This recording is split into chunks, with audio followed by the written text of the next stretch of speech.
예정이 되어 있는데요. 각 발표는 40분씩 예정이 되어 있습니다. 그래서 그 발표 25분, 그다음 토론과 질의응답 15분으로 진행을 하도록 하겠습니다. 제 첫 번째 발표는 고려시대 구별의 언어적 의상, 불교의 역사와 사상, 그리고 인물을 중심으로 하는 주제로 서울대 이강혁 선생님께서 발표를 해주시도록 하겠습니다. 안녕하십니까. 서울대 이강혁입니다. 네, 박수로 맞이해 주시기 바랍니다. 발표문을 발췌해서 읽는 식으로 진행하도록 하겠습니다. 1장 문제 제기입니다. 한글 창제 이전에는 차자 표기를 통해 당시의 언어상을 확인할 수 있었습니다. 형찰과 이두 그리고 구별이 대표적인 차자 표기로 널리 알려져 있으며 국어사 전 영역에 기대어 매우 중요한 자료로 활용되고 있습니다. 그 중에서 특히 구별의 경우는 고려시대 자통의 전토석도 구별이 약 20여 종에 달하며 몇말선초의 음독 구별까지 합한다면 그 수는 상당합니다. 아울러 형찰과 이두에 비하여 문법 형태소가 자세히 표기되어 있다는 점에서 차자 표기 자료 중에서 가장 활용도가 높습니다. 또한 석독구별에 축적된 연구를 바탕으로 그 이전에 해독되지 않던 향가에 대한 새로운 시도와 가능성 등이 제시되고 있습니다. 이처럼 구별은 한글 창제 이후와 이전을 가로지르는 형시적인 연구에서뿐만 아니라 고려시대에 관한 공시적인 연구들도 진행되고 있습니다. 그러나 구별이 여타 차자표기 자료에 비하여 상대적으로 자료가 방대하다고 하여도 절대적으로는 아직 자료가 제한적이며 몇몇 형태소들의 및 표기는 아직 명확한 설명이 어려운 실정이기도 합니다. 그 밑에 줄입니다. 언어는 구어와 문어로 나누어 면밀하게 분석해야 할 것이지만 구어의 경우는 불가능하고 문어로 국한될 것입니다. 그리고 이러한 문어를 확인하고 향유하는 계층 혹은 독자층 또한 직접적으로 확인하는 것은 불가능에 가까울 것입니다. 그렇기에 본고는 여러 측면을 고려하여 간접적으로나마 방증하는 것에 그칠 수밖에 없다는 한계점을 가지고 있습니다.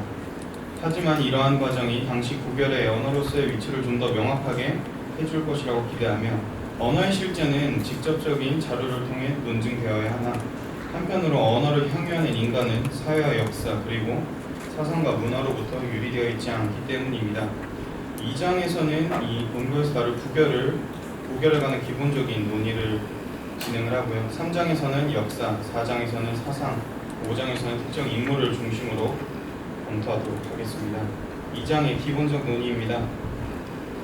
본고에서 다루고자 하는 구별은 부수비결이라는 뜻으로 말이 학문, 학습 방법에 전용된 것을 지칭하며 이는 경전의 교육과 학습을 위해 보완된 것이며 이른바 학문을 한국어화하여 문장으로 풀어내는 표기법입니다. 그만큼 구별은 한문을 이해하는 것의 가장 근본적인 차자표기 방식이라고 할 수 있습니다. 이 점을 고려하면 구별은 형찰이나 이도보다 더 앞서 발달되었을 것으로 기대됩니다. 남풍현 선생님 1999년 논의에서는 기존의 차자표기 발달 순서가 고유명사 표기 그리고 이도, 형찰, 구별의 순서로 진행되는 것에 대해서 단순히 자료의 순차적인 기준에 불과하며 이것을 합리적인 맥락으로 이해할 수 없다는 것에 이의를 제기하였습니다. 해당 문단의 밑에 줄 이러한 사실 부분으로 넘어가겠습니다. 그래서 남풍현 선생님은 기존에 제시한 이러한 발달 순서에 대한 의의를 제기하시고 그 발달 순서가 고유명사 표기, 석독구별, 구전으로 전해지는 그리고 이두, 토표기, 형찰 그리고 순독구별의 순서로 발달했다고 보는 것이 아무래도 한문에 대한 좀 더 합리적인 이해라고 제시를 하였습니다. 또한 구별은 한문 더 나아가서 경전을 이해하기 위해 사용이 되었습니다. 현재까지 전해진 것은 오로지 불교 경전에 국한하지만 구별이 오로지 불교 경전에 국한되어 사용되었다고만은 할 수 없을 것입니다.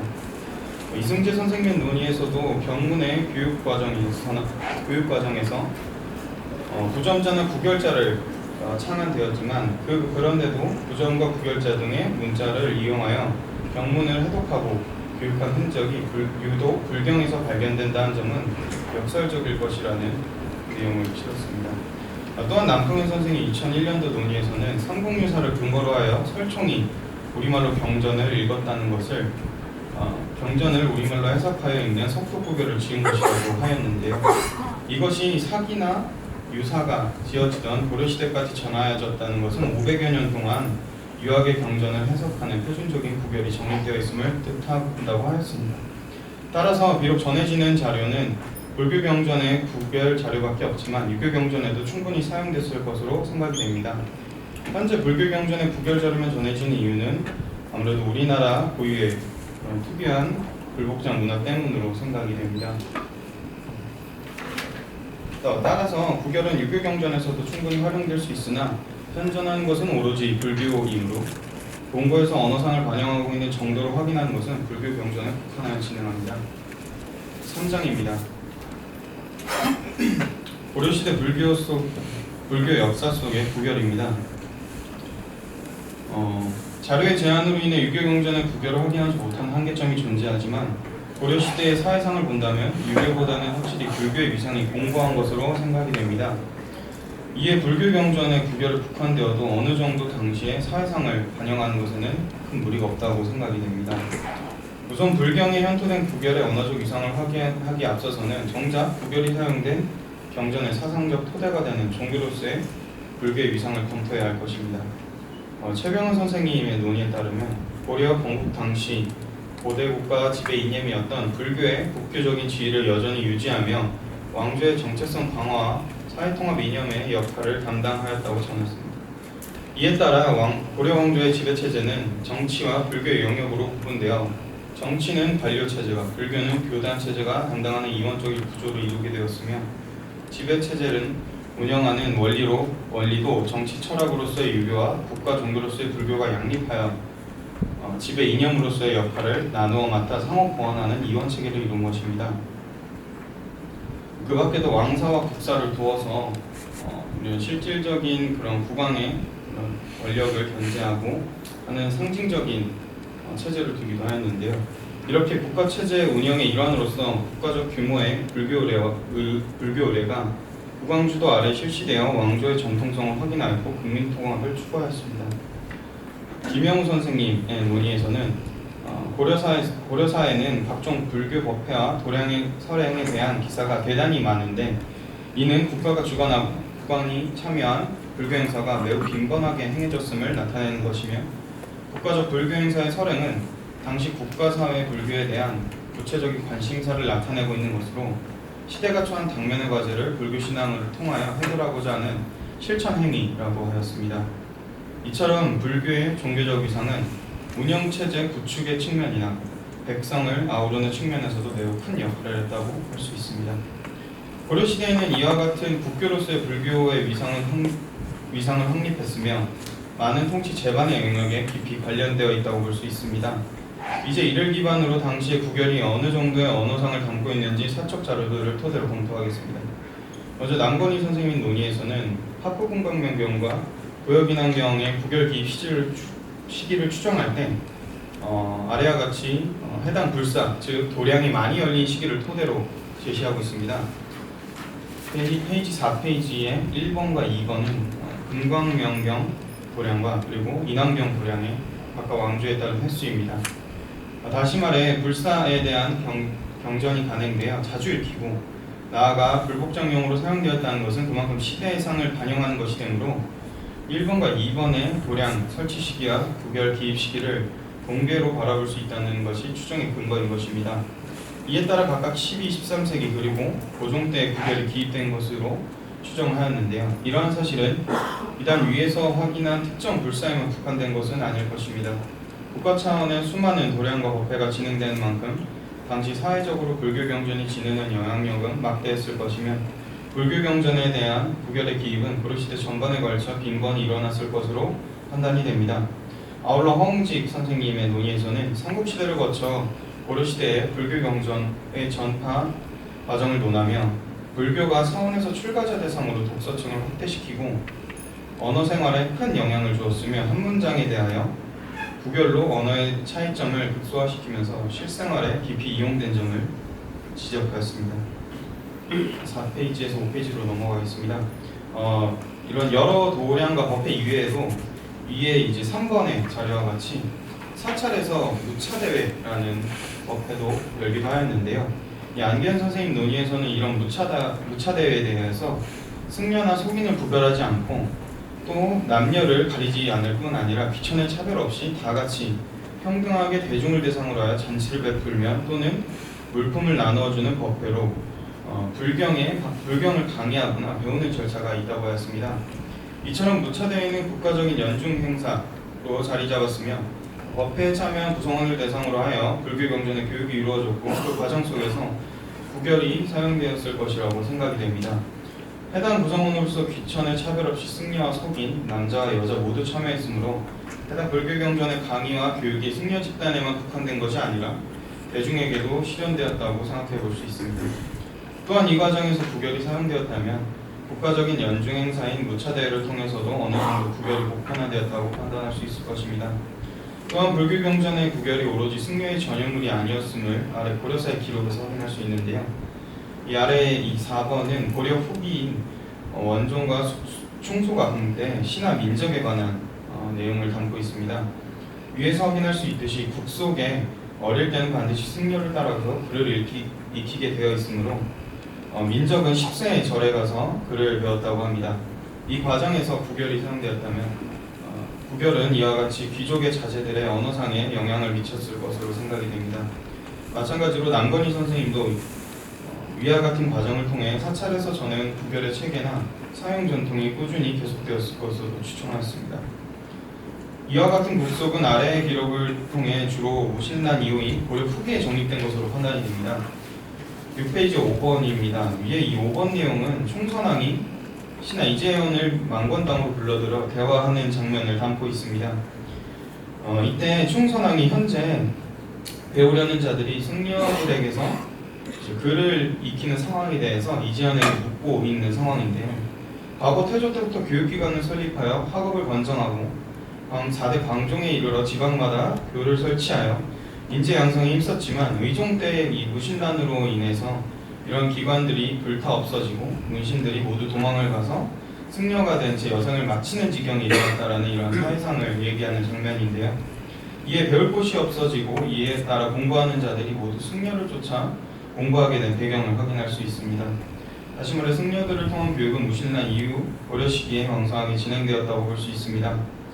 마지막으로 구결의 언어적 위상을 확인하는 것과 크게 관련을 짓기는 어려우나 고려 시대의 불교사의 가장 큰 사건이 신앙결사 운동을 언급하지 않을 수는 없겠습니다. 의종 때 이후인 원간섭기 이후 불교계의 가장 큰 사건은 신앙결사 운동이라고 할 수 있겠습니다. 불교 안팎의 사회적 모순을 극복하고 불교가 당시 사회적 기능을 수행할 수 없는 한계에 이른 자기 모순을 인식하고 이를 개혁하려고 하는 의도에서 출발한 자각, 반성 운동으로서의 신앙결사 운동인 것입니다. 이때 신앙결사 운동은 지방사회의 토 세력과 독서층 그리고 그 이하 신분층들이 중심이 돼서 결성한 일종의 신앙 공동체까지도 넓은 의미의 결사 운동의 범주에 넣을 수 있을 것입니다. 다음 페이지로 넘어가겠습니다.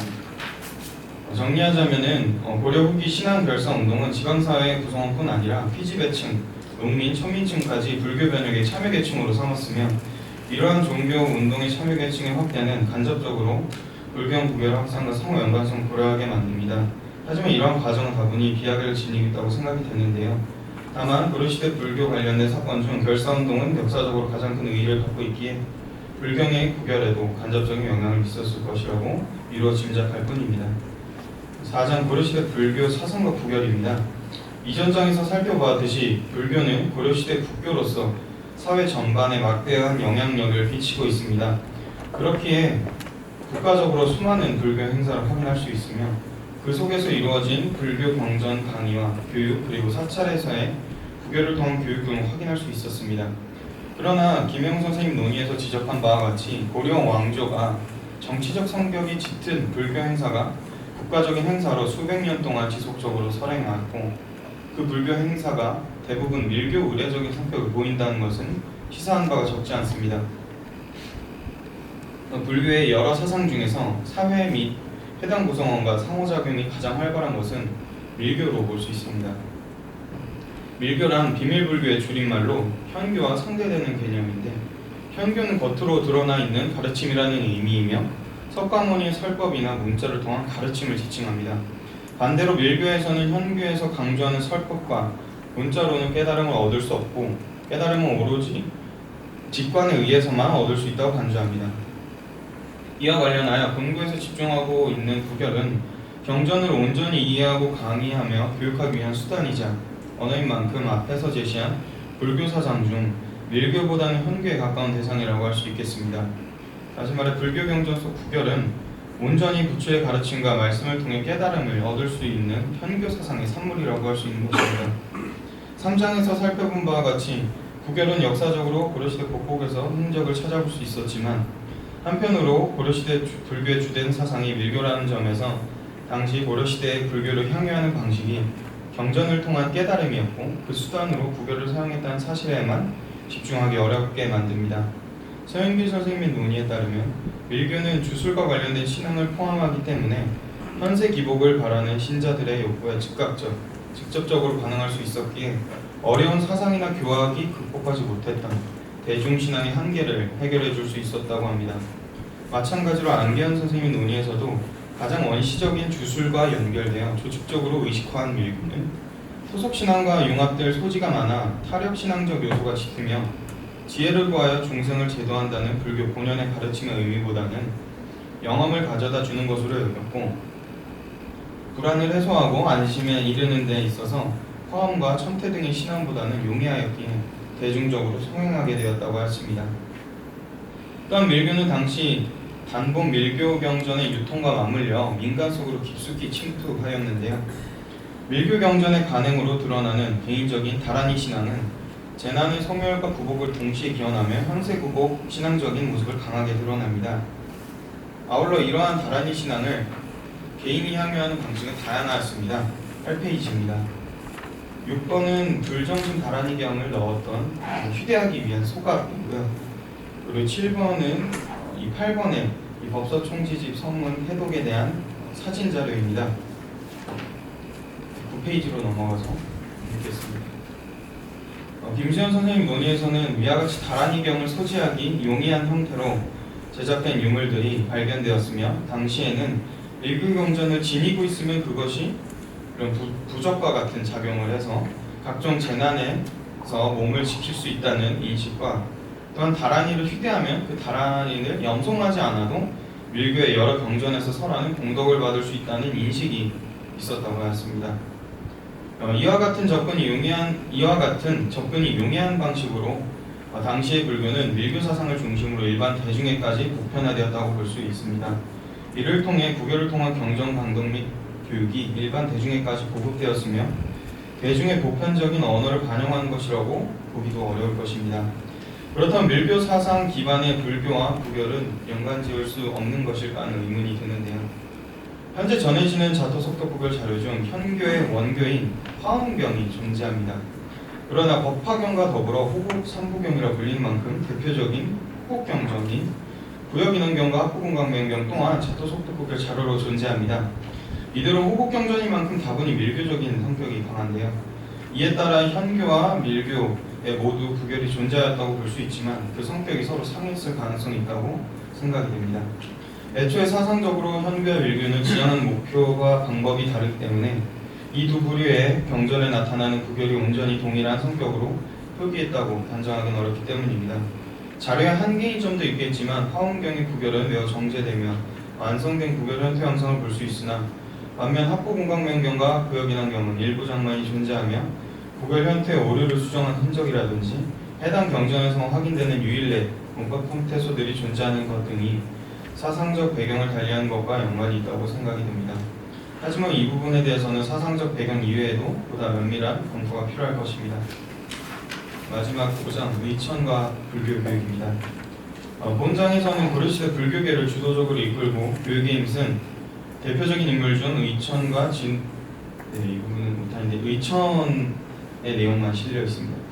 그들은 불교 교육 방식을 검토함으로써 당시 구결의 위상을 확인하고자 합니다. 고려 전기의 화엄종 승려인 의천은 당시 불교계의 다양한 많은 일들이 의천을 중심으로 하여 이루어졌으며 의천에 의하여 불교계의 동향이 재조직되는 등 많은 불교사적 의의를 지닌 인물이며 동시에 그만큼 그가 어떤 교육 내용과 교육 방법으로 불교가 추구하는 목적을 달성하고자 하였는지를 고스란히 확인할 수 있는 인물입니다. 그는 송나라에서 유학 후 불교 강연에 힘썼으며 이때 기존의 많은 주석서가 아닌 본소에 의거하여 강연하였습니다. 이러한 말의 의미를 따져보면 과문을 매개로 하여 본문을 구조적으로 이해하는 방법이라고 말할 수 있는데요. 과문은 빼곡하게 정긴 경전을 이해할 수 있도록 그를 체계적으로 세밀하게 분석하여 그 구조를 이 7번과 같이 트리 구조로 도식화해 놓은 것입니다. 위의 7과 같이 과문은 경전의 구조를 분석한 여러 항목을 선과 기호로 연결하여 문헌의 전체 내용을 하나의 도표, 하나의 그림으로 표현해 놓은 것입니다. 의천은 불교 사상을 전파하기 위하여 이와 같은 일기 방식을 고수했다고 볼 수 있는 것입니다. 그러나 이와 같이 과문에서 확인할 수 있는 본문에 대한 체계화는 구별에서도 확인할 수 있는데요. 다음 장으로 넘어가겠습니다. 이 8번과 9번, 그래서 이 9번은 이 8번의 문장을 이 아름 동사의 위계에 따라 도식화한 것입니다.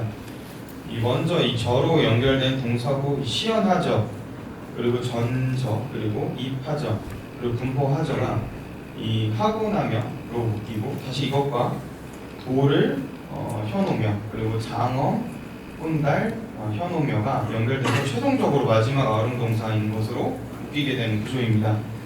이러한 양상은 7번의 과문에서 확인할 수 있는 이런 체계화 방식과 유사하다고 판단이 되는데요.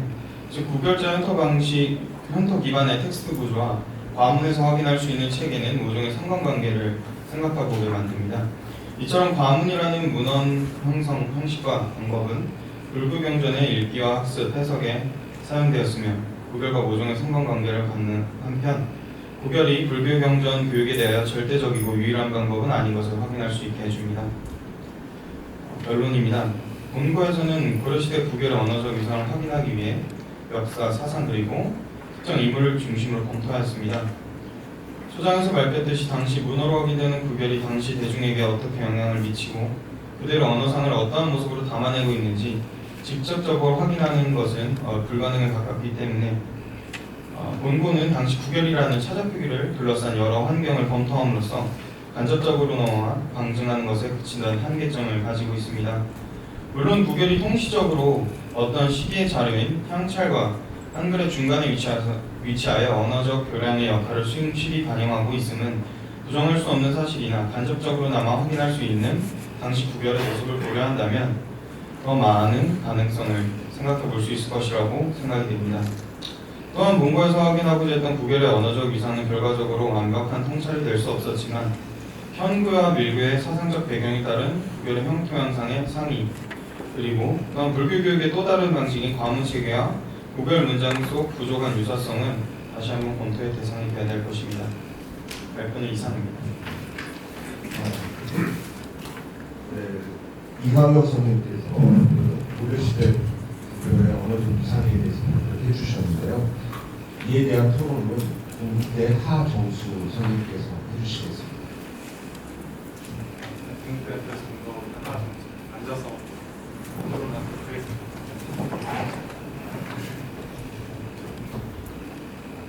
토론물을 읽어가면서 진행하도록 하겠습니다. 이광혁 선생님의 이 발표는 고려시대 구별의 역사적 위상을 살피는 것을 목적으로 하였습니다. 이를 위해서 고려시대 구별을 역사적 요인, 사상적 요인, 의천과 같은 특정 인물 중심의 세 가지 측면에서 검토하였습니다. 이 검토 과정에는 한계나 여러 가지 얘기들을 펼쳐서 구별 연구의 관점을 문화적 배경 등으로 넓혀 구별 사용을 언어 사용 계층과 관련 짓는 시도라는 데 의의가 있다고 생각합니다. 내용 중에 좀 궁금한 점 몇 가지를 제시하는 것으로 토론자의 소임을 나누고자 합니다.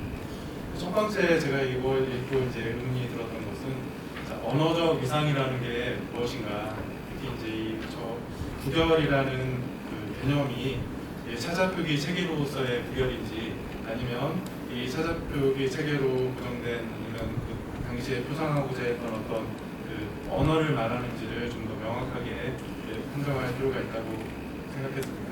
그리고 제 생각으로는 이 표기 수단으로서 이 도구적 성격을 가지고 이제 언어적 위상을 나타내는 개념으로는 좀 적절하지 않고, 우리가 뭐 고려시대 중세 고대 국어라든지 이런 것들이 좀 더 언어적인 위상에 해당하지 않나, 이제 이런 생각이 들었습니다. 이에 대한 박 교수님의 생각을 좀 알고 싶고요.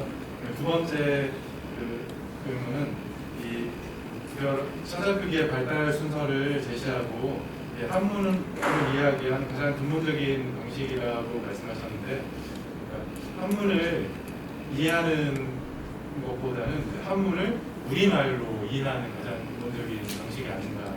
특히 구별이 가지는 특성 중에서 우리말을 좀 더 가깝게 할 수 있는 속독 구별이, 그래서 음독 구별보다는 더 의미가 있는 것이 이제 그런 점이 아닌가 이런 생각을 했고요. 이제 세 번째에서 약간 좀 본질적인 생각을 하게 되었는데, 국가적인 행사에 법회 참여한 구성원을 대상으로 하여 불교 경전 교육이 이루어졌고, 그 과정 속에서 구별이 사용되었으므로 해당 불교 경전의 강의와 교육이 승려단뿐만 아니라 일반 대중들에게도 실현되었을 것으로 가정하고, 그 과정에서 구별이 보편화되었을 것으로 판단하였는데요. 이 구별과 이걸 통해서 어떤 경전의 교육이 이루어졌을 때 이 교육 받는 사람들이 문자를 아는 사람인지 아닌지, 그런데 대체적으로는 그 문자를 모르는 사람일 가능성도 있고, 그래서 이런 부분들은 경전 내용에 또 문자 사용이 필수적인 과정이 아니라 경전 내용에 대해서 내용을 가지고 영험이라든지 어떤 그런 걸 얘기할 수 있는 것처럼, 그런 부분에 대한 판단은 논리적 비약의 가능성이 있다고 생각하고요. 이와 관련해서 고려 대장경 교육편에 보면 균열 저술 여러 개 있는데, 뭐 석가 도문기 연동표라든지 이런 데서 그 당시에 스승과 제자가 어떻게 이제 기록하고 그것들이 유통되는지 이제 그런 과정들이 나오는데, 이 부분을 좀 살펴보면 경전의 교육 과정을 설명하는데, 그건 일반 대중은 아니지만 그래도 많은 사람들을 상대로 하는 거니까 이제 4번하고 같이 연결되는 부분인데요. 여기에서 이제 방언본이 나오고 삭방언본이 나오는데, 삭제했다고 하는데 그 석가원 교문기 영통초 3권에서 이제 뭐 이투다 천재인 이 부분이 나오는 부분이 삭제가 안 돼서 우리가 이런 속독 구별로 보고 공부하고 있는데, 이런 점을 좀 살펴가서 이런 것과 이 속독 구별을 사용하는 것과 이 한문과 문자를 모르는 대중한테 얘기하는 것이 어떤 차이를 가질 수 있는가, 이런 좀 필요가 있다고 생각했습니다. 그리고 다섯 번째로는 현교와 밀교의 관점에서 이제 구분해서 설명하셨는데, 이거는 좀 상호 배타적인 개념이라기보다는 어떤 한 대상을 설명하는데 여러 각도에서 설명하는 그런 측면일 수도 있어서 이 불교 사상사라든지 불교 교학에 대한 굉장히 좀 깊은 이해가 필요한 부분인 것 같고요. 그리고 또 어떠한 대상이 지향하는 목표와 방법이 다른 두 가지가 있다고 해서 이것을 나타내는 언어 사용 양상이 우리가 다르다고 단정할 수가 있는가, 이런 근본적인 생각들을 좀 해봤습니다. 그리고 이제 화엄경의 구별은 좀 매우 정제되고 완성된 구별 선포 양상인 반면 화엄교 금강경과 고영임강경은 좀 그렇지 않다는 뉘앙스가 있었는데, 이 정제되고 완성된 구별이 무엇을 말하는지, 그 기준은 무엇인지, 그리고 이제 다른 자료인 화엄경표라든지 자료랑 유가사주론 등은 이제 그 기준에 따르면 어느 정도를 이렇게 부여할 수 있는지, 그런 대한 설명을 들어보고 싶고요. 마지막으로 이제 인물 선정을 이제 여기서는 일청만 다뤘지만 일청과 진울 둘을 이제 제시하셨는데, 초기에 균여 스님 같은 경우는 향가도 짓고 뭐 여러 가지 그런 화엄경에 대한 그런 얘기들도 많이 있는데, 그리고 여기에서 제가 생각하기에 이렇게 검토를 하신다면 포함되어야지 않나, 그런 생각이 있었고요. 그다음에 이제 마지막으로 구결의 이상을 교육 방식과 구결의 이상을 교육 방식을 검토하는 것이 어떤 방법으로 구결의 이상을 확인할 수 있는지, 구체적인 방법에 대한 제가 이거 잘 이해를 못해서 그런지 좀 설명을 해보고 싶습니다. 이에 대한 답변이 있겠습니다. 네, 정말 좋은 내용으로 말씀해 주셔서 감사드립니다. 먼저 일단은 이 고려 아무래도 이 불경에 제한된 구결이다 보니까 고려 시대라는 그런 제목을 통해서 당시의 언어상을 반영한다고 하기는 확실히 시기적으로 제한점이 있을 것 같습니다. 그리고 또한 그 고려 시대 때 이제 구결과 관련된 그러니까 고려 시대 때 기록, 그러니까 고려사절요 그리고 고려사 같은 부분에 구결과 관련된 기록이 거의 없을 정도로 너무 제한적이어서 그래서 이제 아무래도 좀 그런 실질적인 구결이 사용됐다 이런 것들을 확인하기는 어려웠습니다. 그래서 좀 이제 그런 가정의 가정을 계속 연속하는 기술이 있었던 것 같고요.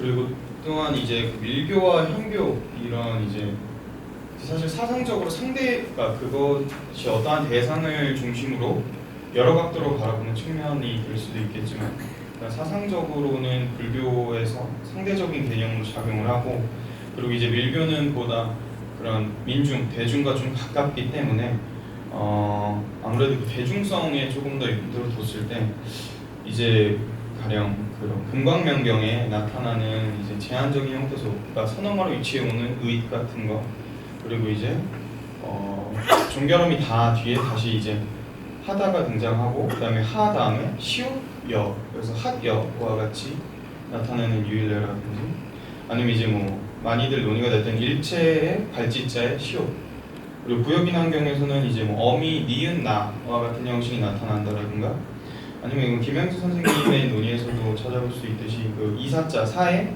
그 털모자 있는 부분이 이 털모자는 보통 자비도랑 참고 이런 데는 이제 부정문에도 나타나고 원효 선생님의 논의도 참고할 수 있겠지만 근데 이 이제 구역인환경에서는 이 부정문이 아니라 그런 어간에 후행돼서 해석하기 어려웠는데 이제 김영수 선생님은 이제 이것을 이제 말맞자의 약자자로 생각을 하셔서 만큼 정도의 의미를 나타내는 요소가 아닐까 하는 이제 그런 요소라든가 그래서 뭐 그 밖에도 이제 뭐 수정하거나 아니면은 조금 더 구별자를 첨가하고자 했던 이런 부분들이 조금은 그런 구어를 조금 반영하고자 했던 시도들이 아닌가라는 이제 가정에 이렇게 제가 부분을 했던 거고요.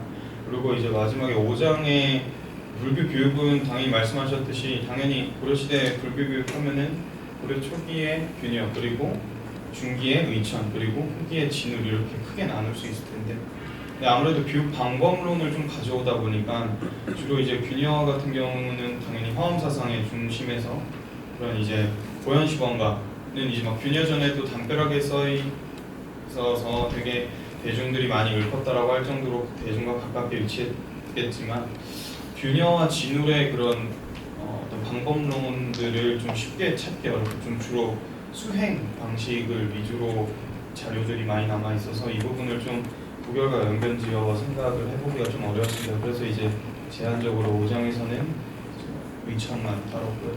이 부분은 조금 더 교육사적으로도 더 검토를 해서 충분히 반영하도록 하겠습니다.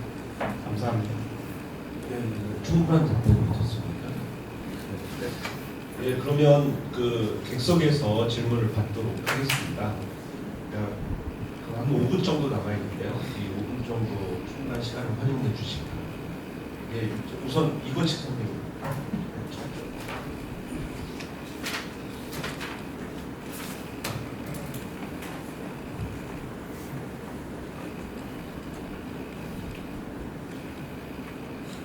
예, 방국계 이건식입니다. 이광혁 선생님이 젊은 나이에도 불구하고 언어 애적인 문제에 연구를 하신 거에 대해서 응원을 좀 해주고 싶습니다. 그 다음에 이제 이광혁 선생님의 그 언어적 위상을 제가 현재 정확하게 파악을 못하는데 제가 생각하는 거를 좀 참고를 해서 분명히 좀 해주시면 좋지 않을까 싶어요. 뭐냐면은 그 석법구결에서 왜 음력구결로 발달을 했느냐면 제가 이제 오랜 동안 그게 과거제 때문에 그런 게 아니라 그리고 실제로 고려 말에 보면은 그 승과제도를 실시를 했는데 이 불교계 쪽에서 과거제도로 볼 때는 경전을 딸 외우는 것을 중요시 생각하지 않고 경전의 뜻을 이해하는 것에 중점을 뒀어요. 근데 고려 시대 때 유교 쪽의 과거제도에서는 확인할 길이 없지만 조선 시대의 과거제도 시험 방법을 생각을 해보면 가로치기거든요. 춘추에 이런 구절이 있는데 가로 속에 무슨 말이 들어가느냐. 그러니까 한마디로 말해서 경전을 이해하는 사람이 1등하는 게 아니고 달달달달 외우는 사람이 1등을 하는 거예요. 그래서 저는 이제 석덕구별에서 음덕구별로 발전하는 게 근본적인 이유가 이 점수를 잘 받기 위해서 과거제는 거기에 있다고 생각을 하거든요. 그래서 이제 그런 쪽으로 이강혁 선생님이 지금 생각하신 거하고 믹스해서 쓰면 이제 저는 이제 그런 논문을 이제 안 쓰죠. 쓰려고 했었는데 이강혁 선생님이 어떻게 귀신같이 알고 계속 글을 써보셨으면 좋을 것 같고 그걸 잘 생각을 해보세요. 그리고 또 하나 밀교 있잖아요. 밀교. 예. 밀교는 석덕구별하고 아무 관계가 없어요. 예. 왜냐하면 밀교는 주문이기 때문에 달달달 외우는 거거든요. 예. 그래서 이러한 근거 자료로 제가 작년에 그 일본 동경대학에 있을 때 그 동경대 국문과에 있는 훈독 자료를 굉장히 많이 봤는데 그 주로 10세기 자료들인데요. 전부 다 훈독 자료예요. 근데 딱 하나 음독 자료가 있더라고요. 근데 보니까 이게 밀교 경전이에요. 그래서 역시 이 석독구별이냐 음독구별이냐 하는 것은 암송의 여부가 아니냐 이런 생각을 가지고 있는데 이강혁 선생님이 좀 발전을 시켜서 논문을 쓰시면 저는 이제 안 써야죠. 응원합니다. 이상입니다. 감사합니다. 아무래도 석독에서 음독을 좀 발전하는데 대한 다양한 요인들을 말씀해 주신 것 이외에도 더 면밀하게 검토해 보도록 하겠습니다. 예, 두 번째 질문 김성주 선생님.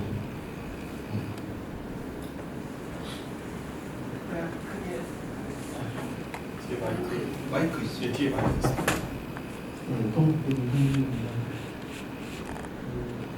이건식 선생님 말대로 학계를 연구가 주로 좀 언어 사실 위주로 하고 있고 그게 바람직한 거이긴 하지만 언어 외적인 이런 문제에 대해서 고민하고 있다는 것은 굉장히 또 바람직한 일이 아닌가 싶습니다. 저는 그 내용 중에서 그 화엄경 구별은 매우 전제되며라고 말씀하셨잖아요. 예. 이거 굉장히 위험한 생각이라는 생각이 들어서 말씀드리는데 화엄경 자토 석도구별이 2개 있죠. 화엄경 소와 화엄경 14가 있지 않습니까? 근데 그거 2개를 우리는 지금 다 화엄경 자료라고 그냥 묶어서 이야기하는데 분리해서 봐야 됩니다. 선생님 말씀대로 화엄경 소는 굉장히 정제된 구별들이 틀림없고요. 예. 대신에 화엄경 14는 이게 어떤 식의 구별인지 좀 굉장히 다각도로 판단해야 될 자료라서 그걸 합쳐서 화엄경 구별은 매우 정제되려고 묶을 수는 없다고 생각합니다. 두 번째로 그 수선사나 백년교사 이런 거 말씀하셨는데요. 선생님도 말씀하셨다시피 이런 과정에서 국결이 어떻게 작용됐는지는 뭐 기록도 없고 잘 알 수 없다고 하셨는데 이런 걸 거론하는 건 좋은데 만약에 하게 된다면 수선사의 일련의 과정들 중에서 국결이 어떤 식으로 작용했을까 조금 세밀하게 검토하는 작업이 있었으면 좋겠습니다. 이상입니다. 이에 대해서 간략하게. 예. 그래서 사실 화엄경 구별의 정제라는 이런 표현은 사실 너무 정제로 썼지만 정제되지 않은 표현이라고 생각을 하면서 정말 위험한 생각이라고 드는데요. 확실히 역독점도 안 찍혀 있는 경우도 많고 이런 부분도 충분히 고려가 돼야 될 것 같고 화환경 소화 그리고 그런 14도 나눠서 어떻게 좀 더 이것이 정제됐다고 표현이 될지는 더 고민을 해보도록 하겠습니다. 또한 1년 그런 결사운동에서도 일련의 과정 속에서 속도 구별이 어떻게 좀 작용을 했을까를 좀 세밀하게 생각해 보도록 하겠습니다. 감사합니다. 예, 혹시 객석에 다른 질문이 있습니까? 예.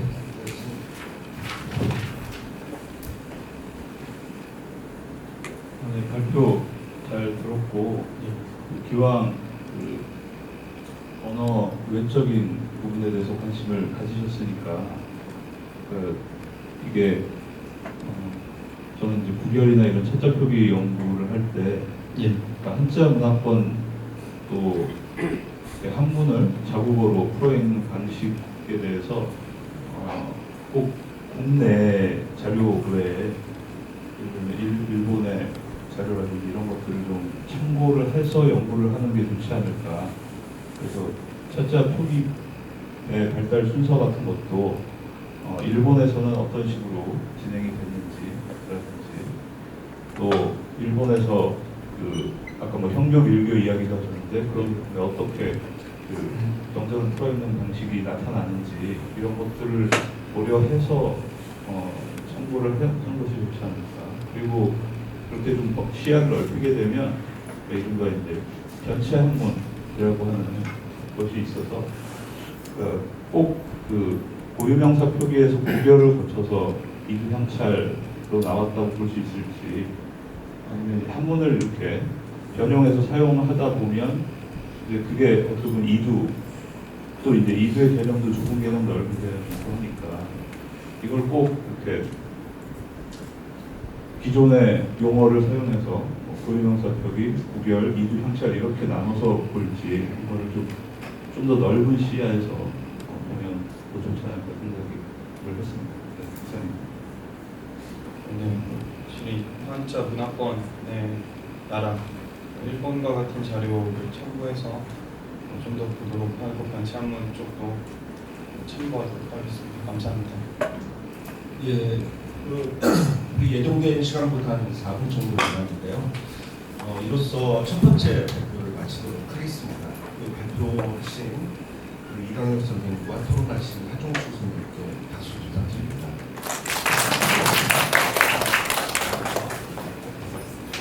예, 두 번째 발표는 안영희 선생님께서 동부정 문호 체계의 문서적 구성과 특징에 대해서 발표를 해주시기로 하셨는데요. 오늘 안영희 선생님께서 개인적인 사정이 있어서 이 자리에 참석을 못하셨습니다. 그래서 이주란 선생님께서 대독을 해주시도록 하겠습니다. 이에 대한 토론은 서울대 김다용 선생님께서 해주시면 되겠습니다.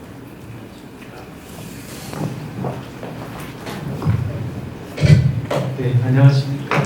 안영희 선생님의 발표를 대독하게 된 이유는 선생님께서 중국에서 이제 오시는 과정에서 굉장히 좀 급한 일이 있으셔가지고 급하게 좀 가셔야 되는 상황이 좀 있었던 것 같습니다. 제가 소상히 보입니다만 그래서 부득이하게 발표를 하시기 어려워서 제가 대신 선생님의 말씀을 전하게 되었습니다. 이 점 널리 이해를 해주시길 부탁드리겠습니다. 제가 쓴 글이 아니어서 제가 요약을 하면서 말씀드리는 것은 좀 적절치 않아 보여서 좀 빠른 속도로 읽는 방식으로 말씀을 드리겠습니다. 발표지 137쪽에 있는 부분부터 시작을 하겠습니다. 동국정은 운모체계의 문서적 구성과 특징, 아래아를 중심으로 해서 고찰한 발표문이 되겠습니다. 서론부터 보시면은 동국정원은 조선 세종 때 신숙주 최항, 박백년 등이 왕명으로 당시 혼란 상태에 있었던 현실 한자를 바로잡아 표준 한자를 정하려는 목적으로 편찬하여 1448년에 가능한 한국 한자의 문서입니다. 문서는 본래 중국에서 문학작품 창작에서 아분하기 위해 만든 책을 말합니다. 아분의 특성에 따라서 정밀한 문서적 짜임새를 갖고 있었는데 이런 문서적 짜임새는 당시 중국어의 의문적인 특징을 반영하고 있어 중국어 역사 문학 연구에서 본전을 주고 매우 중요한 연구 자료로 사용되어 왔습니다. 하지만 동국정원은 훈민정음이 창제된 이후 한글로 한자와 대응하는 한국 한자음을 적은 책으로 중국 전통 문제의 틀을 갖추어 만들어진 것이다 이렇게 되어 있습니다. 하지만 좀 더 꼼꼼히 살펴보면 중국 전통 문서를 따른 면도 있지만 그렇지 않은 것도 있으며 심지어 중국어 의문을 나타내기 위한 이인적인 조치들도 있었습니다. 그래서 동국정원을 줄곧 중세 한국어 연구에 잘 활용하지 못하여 왔던 것 같습니다. 이에 대해서 본고는 언어 접촉 이론으로 출발하여 동국정원의 한국 한자를 설명하고 부모 체계 중심으로 어디까지가 중국어 의무를 위한 인위적인 조치이고 어디까지가 독창적인 것인지를 밝혀낼 것입니다. 그런 다음에 아래아를 중심으로 해서 문서적 편성의 특징을 찾고 역사 중국 의문학의 고찰과 함께 그 의문적 대응을 찾아서 당시 중세 한국어 시기의 아래아의 의미가를 추정하여 보고자 합니다. 이상이 이제 논의 목표가 되겠고 이제 두 번째로 이제 언어 접촉으로 보는 동국정원의 한국 한자를 말씀드리겠습니다. 그래서 2.1에서는 언어 접촉 이론의 기본적인 설계가 되어 있는데 그림 1과 2를 중심으로 해서 이해를 하시면 좋겠다고 생각합니다. 그래서 여기에서는 제가 138쪽에 맨 아래 단락부터 보도록 하겠습니다. 두 언어가 접촉을 하게 되면 우선 대응이 시작됩니다. 이에 대응의 시작점을 사대응이라 하고 도착점을 피대응이라 하였습니다. 언어 접촉의 제1단계인 직접 접촉과 제2단계인 간접 접촉이 모두 있으며 이 두 단계의 대응 방향은 반대 방향이 됩니다. 직접 접촉은 제2언어 습득에 해당합니다. 모어에서 출발하여 목적어를 향해 발전하는 것으로 사대형에서 피대형으로 향하는 그 방향은 즉 모어에서 목적어를 향하는 것과 같다고 할 수 있습니다. 간접 접촉은 순수 모어 화자의 목적어 차용에 해당합니다. 점차 모어로 순화하는 과정을 가지고 있어서 사대형에서 피대형으로 나아가는 대응의 방향성을 보이게 되는데 이것은 목적어에서 모어로 나아가는 방향과 같다 할 수 있습니다. 다만 간접 접촉에서의 목적어는 이중언어 화자의 제2언어 습득을 거쳐 갖고 온 것으로 이는 중간어 1이 되겠습니다. 네? 즉 직접 접촉에서는 모어가 사대형이며 최소 변화 원칙의 최소치는 0이지만 간접 접촉에서는 중간어 1이 사대형으로 최소 변화 원칙 0이 될 수 없어 대개 2로 하였다. 그림과 관련 지어서 이해를 하시면 좋을 것 같습니다. 그래서 이어서 안역이 2016에서는 언어 접촉의 제1단계와 제2단계 모두 세부적인 단계로 나누었는데 각각 대응, 발달, 간섭 단계를 설정을 했습니다. 그리고 목적어의 소실로 병합이 있고 모어의 소실로 융합이 있다고 하였습니다. 즉 아래의 그림 3과 같은 그 모형을 생각을 했습니다. 위의 그림 3을 보면 언어 접촉의 두 단계는 각각 대응 이외에 발달과 간섭의 단계가 있으며 또 직접 접촉에는 병합이 있고 간접 접촉에는 융합 단계가 있습니다. 발달은 중간어가 점차 피대응의 방향으로 발전하는 것을 말합니다. 발달에도 방향이 있는데 각각의 대응과 같은 방향입니다. 간섭은 중간어의 발달을 저지하는 것으로 대응, 발달 등과 방향이 반대 특징을 지닙니다. 간섭의 힘은 사대응에 있어서 직접 접촉에서는 모어의 간섭이 되고 간접 접촉에서는 중간어 1의 간섭이 됩니다.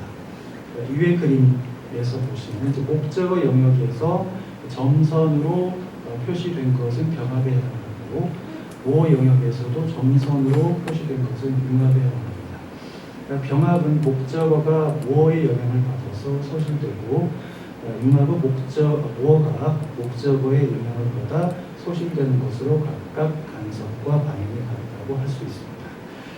그럼 이제 이러한 그 틀을 가지고서 2.2에서 동국정원의 한국 한자의 성격과 연구 방법에 관해서 소개를 해드리겠습니다.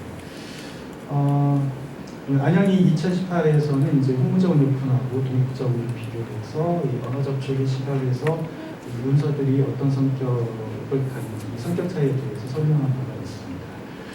동국정원과 홍문정원 오픈은 모두 훈미정음 청계시기의 왕명을 받들어 편찬한 원서라는 공통점을 갖고 있지만 동국정원은 이제 당시 한국한 싸움 정리하기 위해서 편찬한 것인데 반해서 홍문정원 연구는 중국과의 외교적 교류를 위해서 편찬하는 것입니다.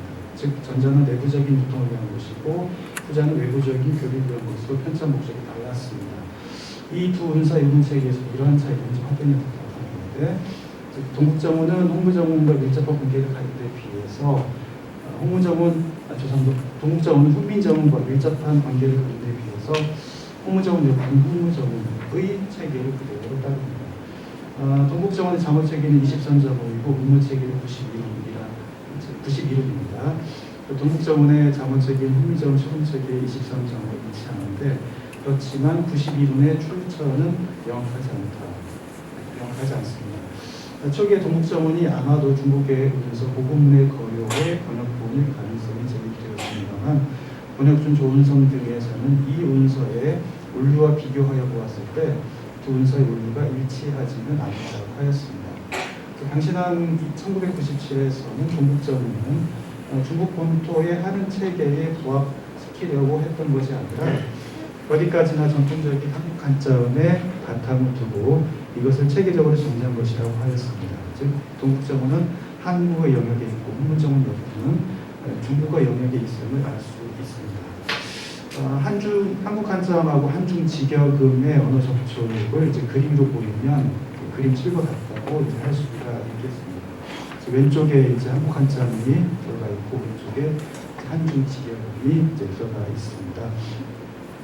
그 위에 그림 7을 보게 되면 동국정원은 간접 접촉의 한국어 영역의 중간어 2에 해당하는 반면에 홍문정원 역부는 직접 접촉 중국어 영역의 중간어 1에 해당합니다.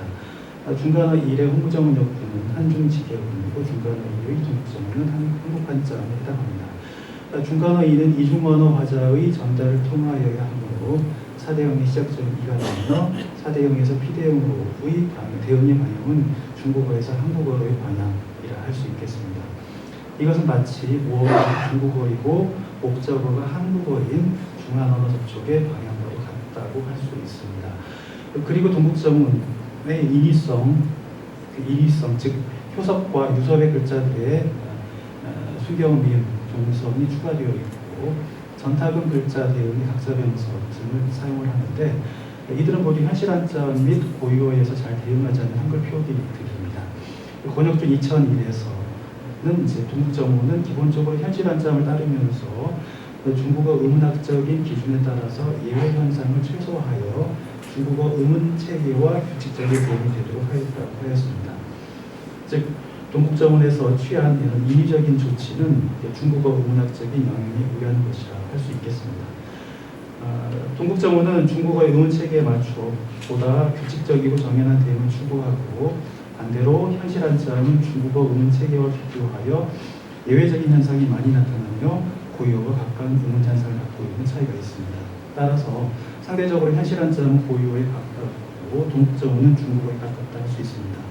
그리고 현실 한자음과 동국정원은 같은 한국 한자음으로 모두 언어 접촉에서 제2단계의 간접 접촉의 한국어 영역에 속한다고 했습니다. 즉 그림 8과 같습니다. 그림 8과 같이 간접 접촉도 직접 접촉과 같이 하위 분류 단계의 중간어가 있으며 동국정원은 대응 단계의 중간어 2A에 해당하고 현실 한자음은 발달 단계의 중간어 2B에 해당합니다. 이들은 한국 한자음 A, 한국 한자음 B라고 불렀습니다. 동국정원의 편찬자들은 중국어에 능통하거나 중국어 음운학에 박식한 학자들로 이에 나타나는 중국어적 특징은 이중 언어 과자의 전달로 볼 수 있습니다.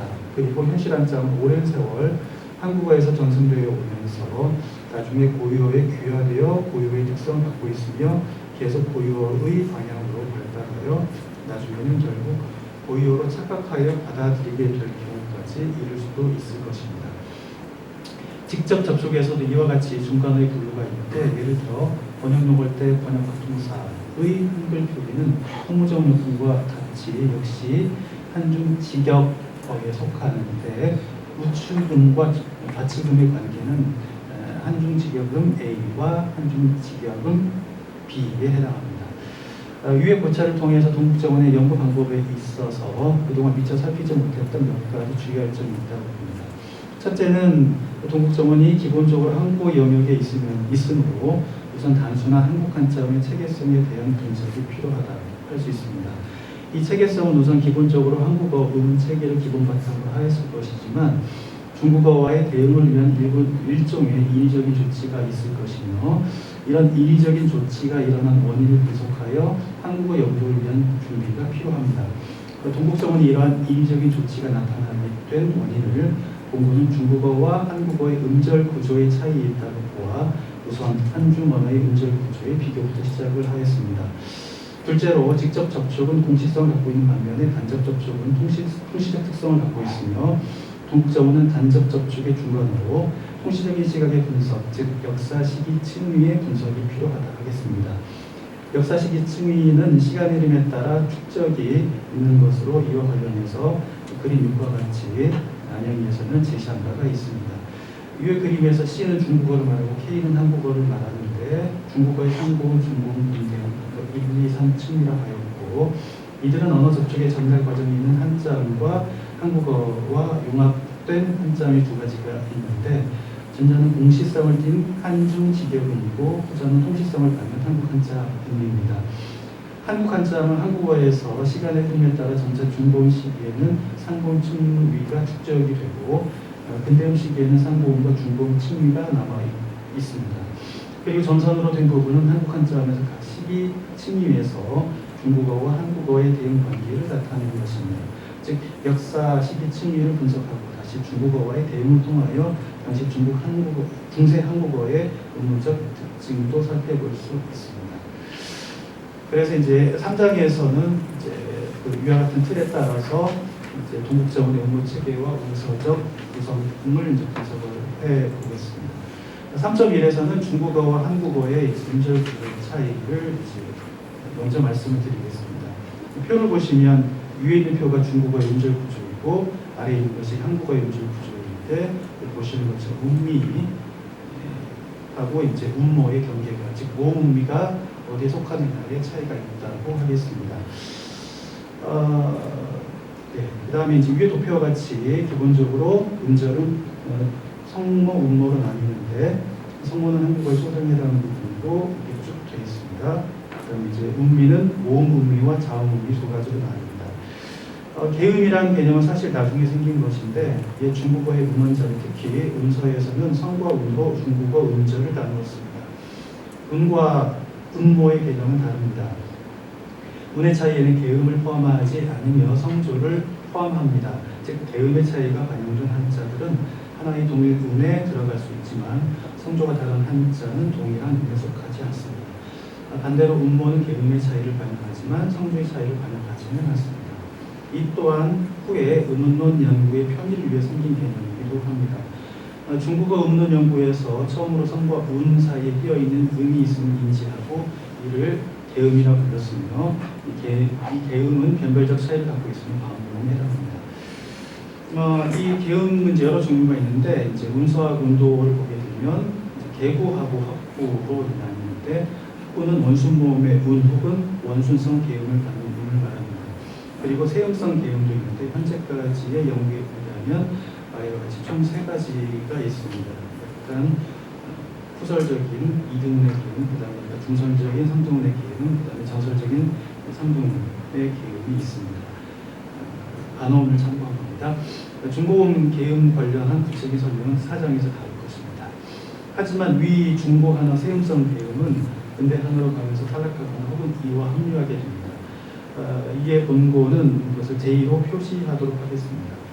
근대 한어에 이르러 계음의 차이는 원순성 계음을 포함하여 총 4가지로 분류를 하는데 이것은 바로 사오에 해당하고 각각 대구, 그 다음에 제치, 합구, 찰구가 되어 있습니다. 여기 제고로 되어 있는 제치구가 있겠습니다. 그 다음에 한국어에서 중국어 개음에 대응하는 부분은 중성에서는 반모음 부분에 해당합니다. 한국어학계에서는 전통적으로 반모음을 흔히 활음이라 불러왔는데, 하지만 정확히 말하자면 음성학에서 활음은 개별적 자질을 갖고 있는 하나의 음소로 작용하지는 않습니다. 그래서 공고에서는 이진호 2014를 따라서 반모음이라 부르겠습니다. 이 반모음에는 제이와 더블 이 두 가지가 있는데, 이것을 중국어 개음과 비교하면 중국어 시기의 세음성 개음의 부류가 없이 하나의 제이에 해당하고, 현대 한어와 비교하면 찰구호와 대응하는 JW에 답은 없습니다. 다음은 중국어의 모음 운미에 대해서 보겠습니다. 중국어에서 개음, 주요 모음, 모음 운미 세 부분의 결합이 한국어의 중성에 해당합니다. 모음 운미는 한국어의 하양 이중모음에서의 반모음과 대응합니다. 그러나 중국어의 모음 운미는 이, 우 두 가지가 있으나 한국어의 하양 이중모음에서는 제이 한 가지밖에 없습니다. 그리고 한국어의 하양 이중모음의 반모음 실제로 VJ 혹은 VI인가에 대해서는 끊임없는 논란이 있습니다. 공모음이냐 이제 이중모음의 차이가 있다는 겁니다. 이어서 중국어의 자음 운미를 보면 한국어의 중성과 대응합니다. 중고 한어의 자음 운미는 비음의 응이 있고 이들과 짝을 이루는 입성 의미가 있는데 이 있습니다. 근대 한어로 가면서 중고 한어의 입성 의미를 사라지고 비음 의미의 의미와 의미로 음은 은으로 전환하여 현대 중국어에서 은과 두 가지만 있습니다. 그래서 이제 중세 한자음에서 활동성에 따라서 아래와 같이 8가지의 자음이 음절말에서 쓰이게 됩니다. 3.2로 가게 되면 이제 동국정원의 한글 한국 한자음의 우모체계, 한글로 표시된 한국 한자 우모체계라고 이해가 됩니다. 본절에서 우선 앞서 동국정원의 연구 방법에서 제시된 한국 한자음을 중심으로 우모체계에 대해서 살펴보고자 합니다. 동국정원은 96원에서 평상 거립의 차이를 제외하면 총 아래와 같이 26개의 음목이 있는데, 이에 대응하는 한국 한자음이 나타내는 원리를 보이는 아래와 같습니다.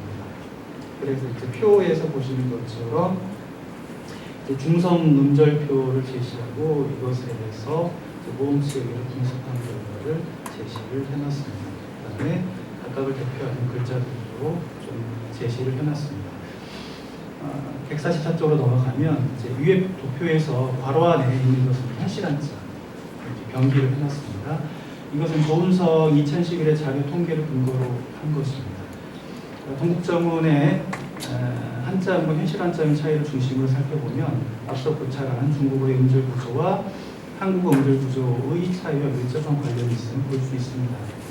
위에 도표에서 종성을 보면 동국정원 한자음과 현실 한자음의 차이를 갖는 의미로 순경은 미음 의미하고 이을 여인 것이 있습니다. 동국정원에서 고우는 오, 요, 그다음에 구는 우, 유, 이렇게 이제 순경은 미음 의미가 있지만 현실 한자음에서 이것은 각각 오요, 우유로 되어 있어서 순경은 미음 의미가 나타나지 않습니다. 이는 앞서 음절 구조의 차이 분석에서 중국어는 우의 모음 의미가 있지만 한국어의 하양 이중 모음의 W에 반모음이 없기 때문에 그렇습니다.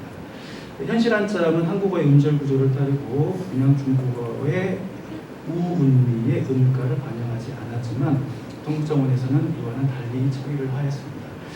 다음 리을 열인 이은 운미를 보면 중고 한어 입성음의 읍과 대응하는데 한국 한자음은 흔히 중고 한어의 6자음 운미에 대응하여 나타나는데 일반적으로 중국어의 운미는 동성미에 대응하고 은은 응은 읍은 읍, 그다음 읍은 읍에 대응합니다. 하지만 중국어의 운미어의 대응은 마땅히 종성과 대응해야 할 것이지만 실제로는 을 종성으로 나타나고 동국정원에서는 리을 열인 이웃으로 나타난 것입니다. 그리고 위에 도표에서 동국정원의 중성 구조를 보면 대개 V, J, V, W, 그다음에 V 이와 같은 몇 종류로 나뉩니다. 우선 상향 이중모음의 활음 J가 있고 원수성 발음의 W가 있으며 이 두 가지 활음의 결합으로 JW가 있습니다. 그리고 이는 또한 하향 이중모음을 이루는 활음 J 혹은 E와 결합하기도 합니다. 그러나 위계 도표로부터 대부분 동북정원의 한자음이 현실 한자음과 일치하지만 일부 차이를 보여주고 있음을 알 수 있는데, 예를 들어 발음 JW의 결합에서 경운의 유영, 그 다음에 건운의 유연, 그 다음에 유예, 유여이죠. 정확히는 이것들을 보게 되면 동북정원은 JW 구조를 그대로 유지하려고 하지만 현실 한자음에서는 영, 연, 여의로 나타나 W가 떨어진 J의 형태로 나타나고 있습니다. 사실 이는 당시 한국어의 음절 구조에서 JW의 중국어 복합 발음을 받아들이지 못함을 볼 수 있습니다. 중국어 음절 구조에서 한국어의 발음에 대응하는 부분은 계음인데, 이때는 이제 제로하고 J의 계음을 갖는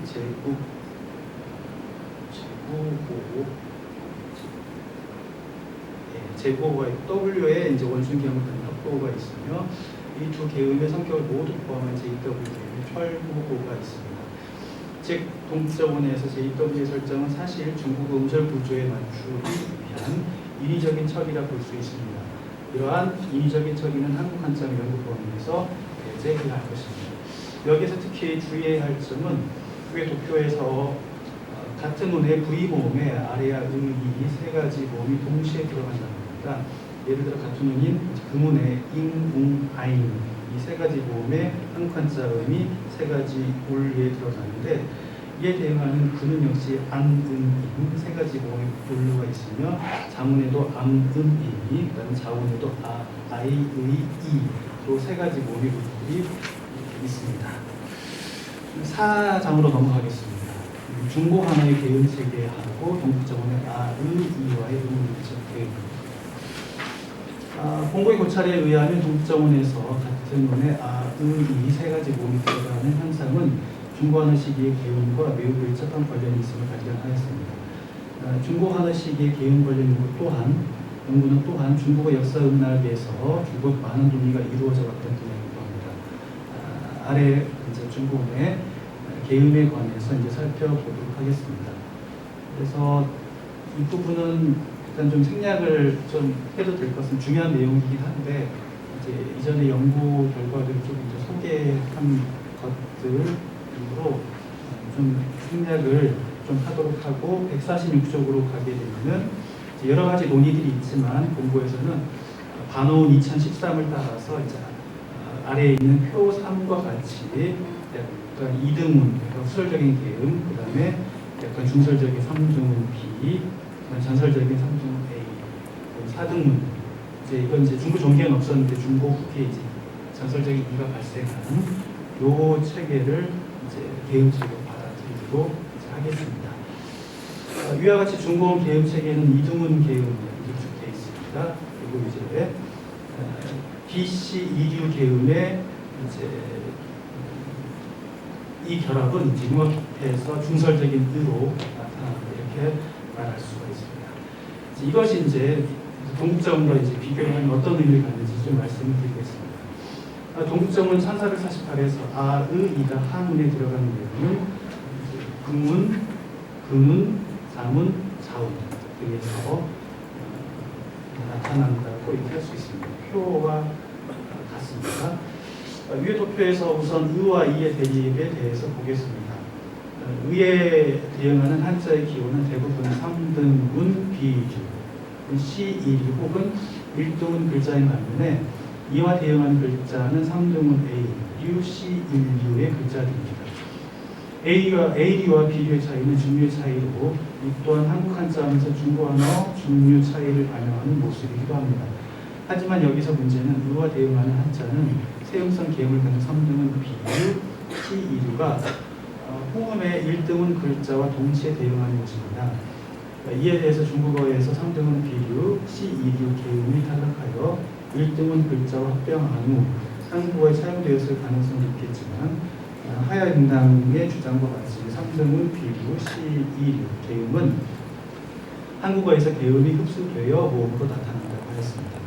원고 역시 이런 흡수론을 받아들입니다. 하지만 무엇 때문에 흡수되었는지를 더 명확히 설명하자면, 중고 한어 3등분 B류, C2류의 계음은 이제 중설적인 것으로서 한국어의 의와 음가가 비슷하기 때문으로 볼 수가 있겠습니다. 다음 위의 도표에서 동점 아레아 모음에 대응하는 것을 보면 아래와 같이 몇 가지가 있습니다. 우선 아임과 중국어너 이등문 글자와의 대응입니다.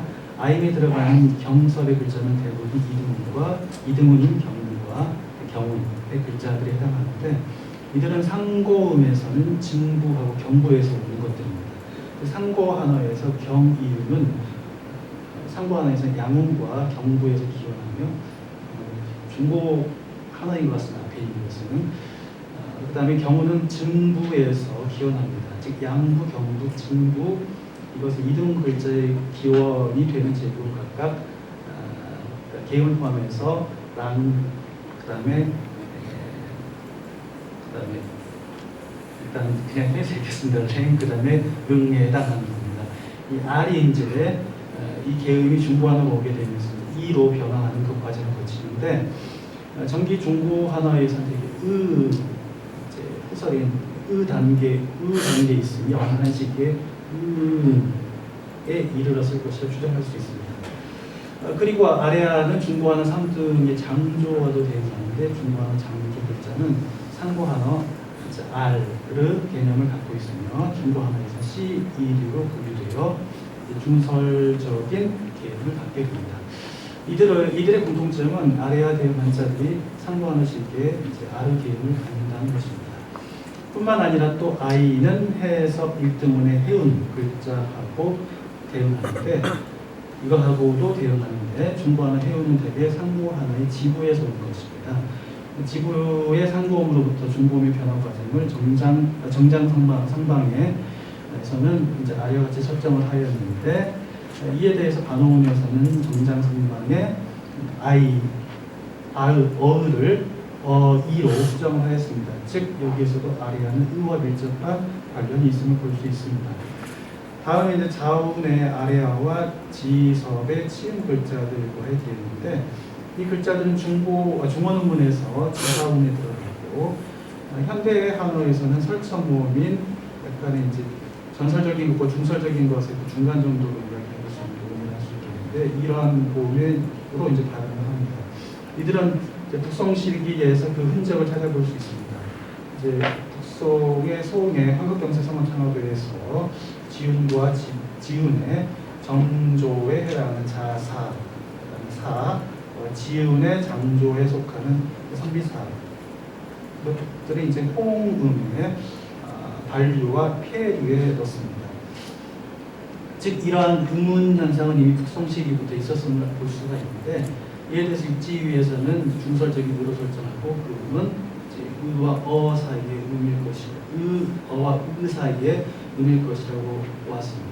이신괴에서는 이제 서유 이 목자의 서자 김리각은 우로 기록하면서 우모음의 차음일 것이라고 했습니다.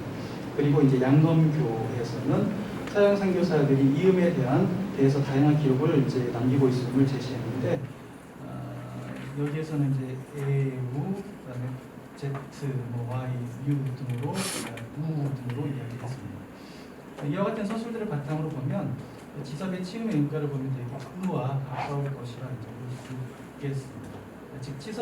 즉 치음 아래에서 이제 문모의 음가를 말하는 겁니다. 이것 이외에 이제 근운의 안과 대응하는 한자는 중고 하나는 대부분 1등은 흔운에서 오는 겁니다. 이들은 상고 하나에서 문 일부에 속하는 것이며 제구음은 운이고 중고 하나에서 언에 해당합니다. 그리고 자문의 암은 3등은 치문 글자에 모두 장조에 속하는 것도 됩니다. 중고 하나에서 3등문의 장조는 시일에 속하므로 음에 들어가는 것이 예상이 됩니다. 하지만 실제로는 음에 들어가지 않고 암이라는 또 다른 의미로 응립하고 있습니다. 상고 하나로 거슬러 올라가 보면 침 일부에 속하는 것이며 이것을 제거해 보면은 대략 알 개음까지 음에 해당하는 것입니다. 그러므로 아래아는 중국 하나보다 이른 시기에 우를 반영한 것으로 보입니다.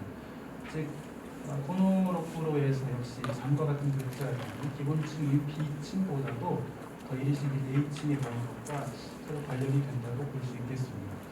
자, 유해 고찰을 통해서 동국정원에서 반영하는 아래아의 12 층위는 중고한어 및 중고한어 이전 혹은 중고한어 이후 시기도 있을 수 있음을 알 수 있습니다.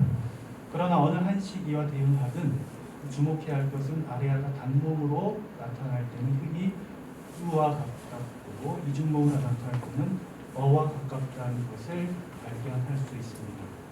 하지만 이를 근거로 한국어의 아래의 문법을 직접 우로 제공할 수는 없습니다. 후설에 아마 IPA에 따르면 후설에 비원수 모음이 되게 되는데, 그다음에 이제 비원수 고모음이 될 겁니다. 그럼 훈민정음에 의하면 아래아는 원수 모음 오와자를 이루고 으는 원수 모음 우와자를 이루기 때문에 그렇습니다. 즉 오와자를 이루기 위해 아래아의 문가는 이제 후설 중저모 평순에 달하는 약간 오픈어에 대응하는 평순 모음 정도에 달하는 이 감마와 가까울 것이다 이렇게 추정을 했습니다. 결론적으로 동국정원에서 아래아는 이 세 모음의 음가는 각각 중고한어의 개음 세계에서 각각 이동은 이제 감마와 대응하고 삼동은 준설적인 이에 대응하며 삼동은 전설적인 이에 대응함을 알 수 있습니다. 중국어 전통문서와 운도에서 세음성 개음에 의한 운의 분류가 없습니다. 그러니 현대 음운론의 시각에서 음모는 개음의 차이를 포함하여 반영하지만 고대 중국어의 시각에서 운은 개음의 차이를 반영하지 않아 하나의 운에 넣는 경우가 많습니다. 즉 동국정운에서 아래아 음이가 비록 한국어에서 주요 모음을 나타내지만 이들은 중국어 개음의 차이를 반영하고 있는데 중국어 개음에 대한 운의 분류에 따라서 하나의 운에 넣었던 것이라 이야기할 수 있겠습니다. 이상입니다. 네, 예, 이주란 선생님께서 동국정 음모 체계 문서적 구성과 대표를 해주셨는데요. 이에 대한 토론은 서울대 임다영 선생님께서 해주시겠습니다.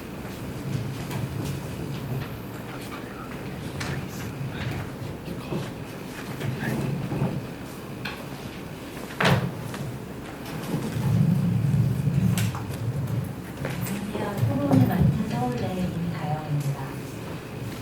발표에서 다루고 있는 내용이 많아서 제가 토론 준비가 좀 쉽지 않았는데요.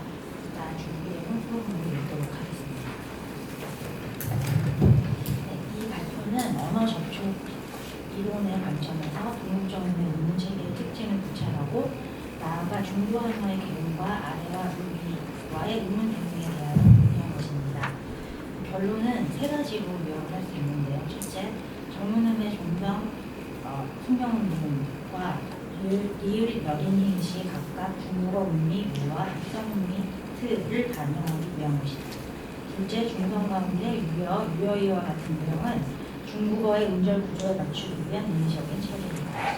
셋째, 금, 잠, 음목의 아래아, 위의 세 종류의 단모음이 동시에 들어가는 점은 동국정문의 독창적인 부분이라고 볼 수 있다.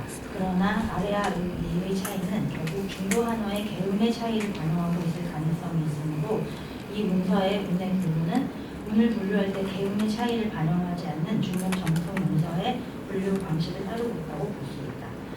이상의 논의와 관련해서 몇 가지 질문을 하는 것으로 토론을 진행하도록 하겠습니다. 먼저 발표자께서는 유섭과 효섭에 해당하는 글자의 현실음의 중성 오요, 우유에 음성음 및 우의 음가가 반영되어 있지 않다고 보았습니다. 그러나 앞선 연구를 살펴보면 유창문은 효섭, 호음의 정문음의 중성이 오로 나타나는데 이때 중성 오 속에는 음성음 및 우가 내재되어 있으며 중성 순경음 미음은 아무런 음가를 가지지 않는다고 하였습니다. 마찬가지로 오노로쿠로 1979 역시 이에 대해 같은 해석을 하고 있고 순경음 미음은 모든 자음은 단지 중성을 표기해야 한다는 의식을 표현한 것에 지나지 않는다고 하였습니다. 예를 들어서 표를 위해 중고음은 리어오로 제고되는데 발표자의 안녕의 선생님의 견해로 본다면 배음과 주음모음인 이어가 중성 유에 음미우가 수명은 미음에 대응된다고 보아야 할 것입니다.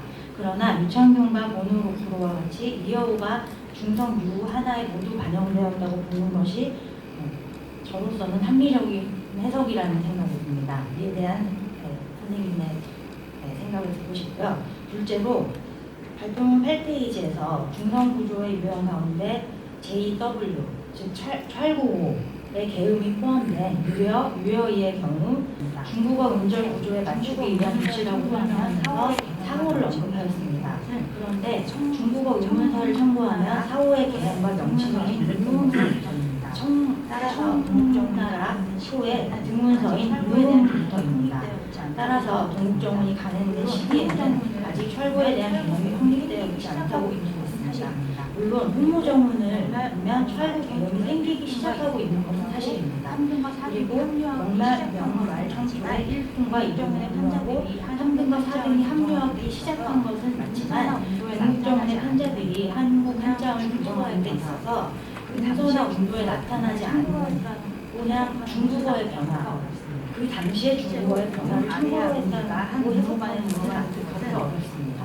실제로 모음 아래와 여기가 한 음모반에 들어가 있는 것을 개음의 차이를 반영하지 않는 중국 전통 음서의 보호 방식을 따르고 있기 때문이라고 하였는데 아래와 의의 이것은 굉장히 새로운 해석이라고 볼 수 있습니다. 그렇다면 음서의 분류 기준에는 어떤 것들이 있는 것이 있는지 또 그 가운데 동국정문이 참고로 한 기준에는 어떤 것이 있는지 알고 싶습니다. 그리고 모노로프로의 경우 등문의 등, 206문 가운데 등문, 증문, 그 다음에 경문이 가로 들어가 있는 신숙주의 서에서 말하는 가, 병자, 병지, 가, 분자, 분지의 예라고 하면서 동국정문이 중국의 음서를 기준으로 문을 분류한 것이 아님을 알 수 있다고 해석하였습니다.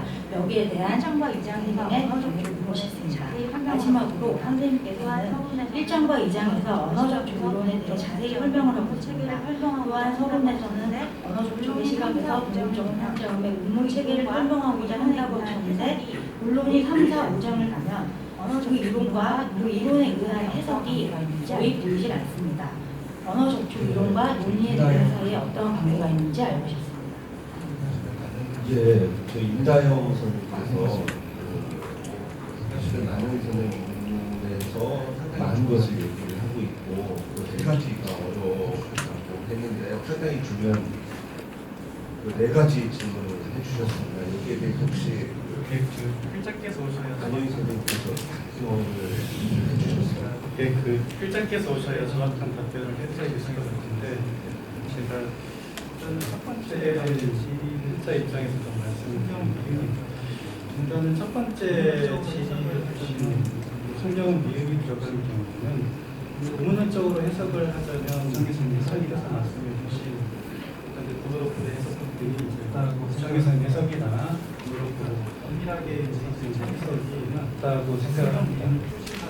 그러니까 엄밀하게 이제 처리했다면 성경 미음을 표시하려면 사실 이 문복을 오를 처리해서 좀 곤란하다 이렇게 이야기를 할 수 있습니다. 그래서 행동을 달리 적고 그다음에 이걸 여기서 신경을 붙이면 사실은 원하는 신경성이 효과를 살릴 수 있는 것인데 실제로는 이제 요 성경은 이렇게 사실은 중복이 되고 그런 성경 미음을 해석이는 그런 성경 미음을 중성의 이유를 논문적으로 설명하고 있지 못한 것 같은 그런 생각이 들었습니다. 그런 점은 좀 생각을 좀 말씀을 좀 해봐야 되지 않을까 하면서 두 번째는 이사님 지적이 이제 그런 중국어 한어 두 번째는 이사님 지적이 이제 일단 중국어 한어 문학계에서 사후에 경영한 민해진 시기에 이야기라서 하장하신 지적이 굉장한 근대 한어 그래도 이 이제 굉장히 이제 그 근대 한어의 변화가 계속 이어지면서 사실은 사후에 대한 개념이 명확하게 확립되지 않았다 하더라도 사후라고 하는 현상은 세종대에 존재하고 있었고 그것은 이미 세종대 이제 운영자들이 알고 있었던 현상이 나타나겠죠. 보니까 실제 음에 실제 이제 산점이 나타나는 거 이렇게 분류해서 생각할 수 있다라고 인식이 있었던 것으로 보고 사실 사후의 개념이 여기 정리되어 있지 않아 하더라도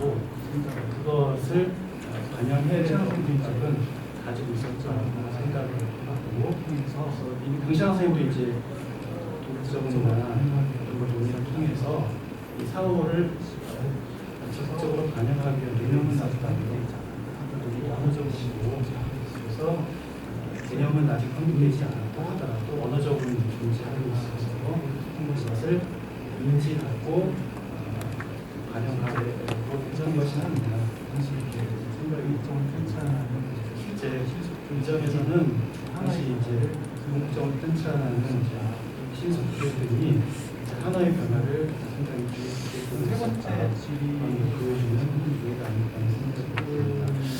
세 번째 질의에 관해서는 지금 말씀드리니까